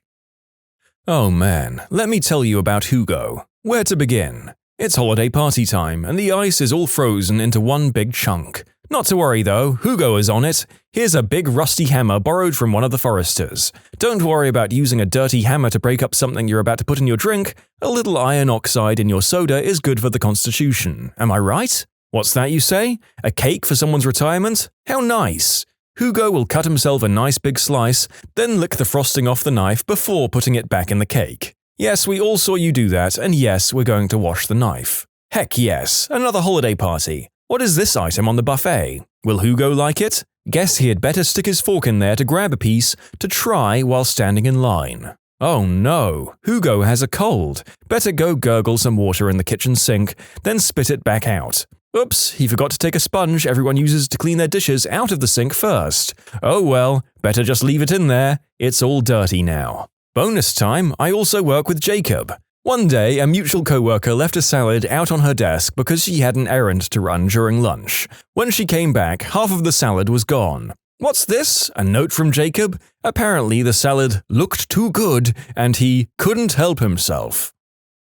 Schlepp brings in 2 bags every day filled with his crap, like a bagman. Notebooks, clothes, food, toys, junk. He leaves little bits of paper around, upon which little pieces of his mind spill out, like the third chair from the window. What the frick does that even mean? He writes Doctor Who fanfiction, and we got to read some once. Not good. Smiles and mumbles and never looks anyone in the eye. I think he's gonna kill us someday. Guy openly declared he took the job because he expected it to be nothing but ugly, fat women. He obviously meant it because he couldn't work with any of the more attractive women in the office. Constantly told one that she was too pretty to be smart, and then would switch it up by telling her how stupid she was. Constantly scoffed at anyone who offered him help, and never hesitated to mention that he had a master's degree. Told me, "Don't frickin' argue with me," around co-workers when I corrected him. He was wrong. Had a loud booming voice in an office where voices carry, and would stand in your office saying the most inappropriate things like, "I like to bang pregnant girls because they can't get pregnant." Came in one day after being at an adult club all night and walking to work after his car broke down with a sunburn on one half of his body. He didn't hesitate to tell everyone exactly what had happened. A girl was stretching and had her arms extended out, and he, likely purposefully, walked crotch first right into her hand and proclaimed loudly, "Stop touching my Johnson!" Had some neurological issue which caused him to shake a bit, not Parkinson's, pretty regularly, and would compound that by downing no less than 5 cups of coffee before 10 a.m. until he was a total mess. Updated service tickets with very helpful and professional comments like, "Dropped in your queue like it's hot," and "Solved this problem like a boss." When he was finally confronted about the list of transgressions, he confided, "I'm surprised it took them so long to talk to me about it." When you subscribe, make sure to hit the bell to turn on notifications. Put the playlist on in the background to finish listening to all the stories, or if you want some vibey music to put on in the background, check out easymode. If you like Am I the Genius, give Am I the Jerk a shot. Everything linked in the description.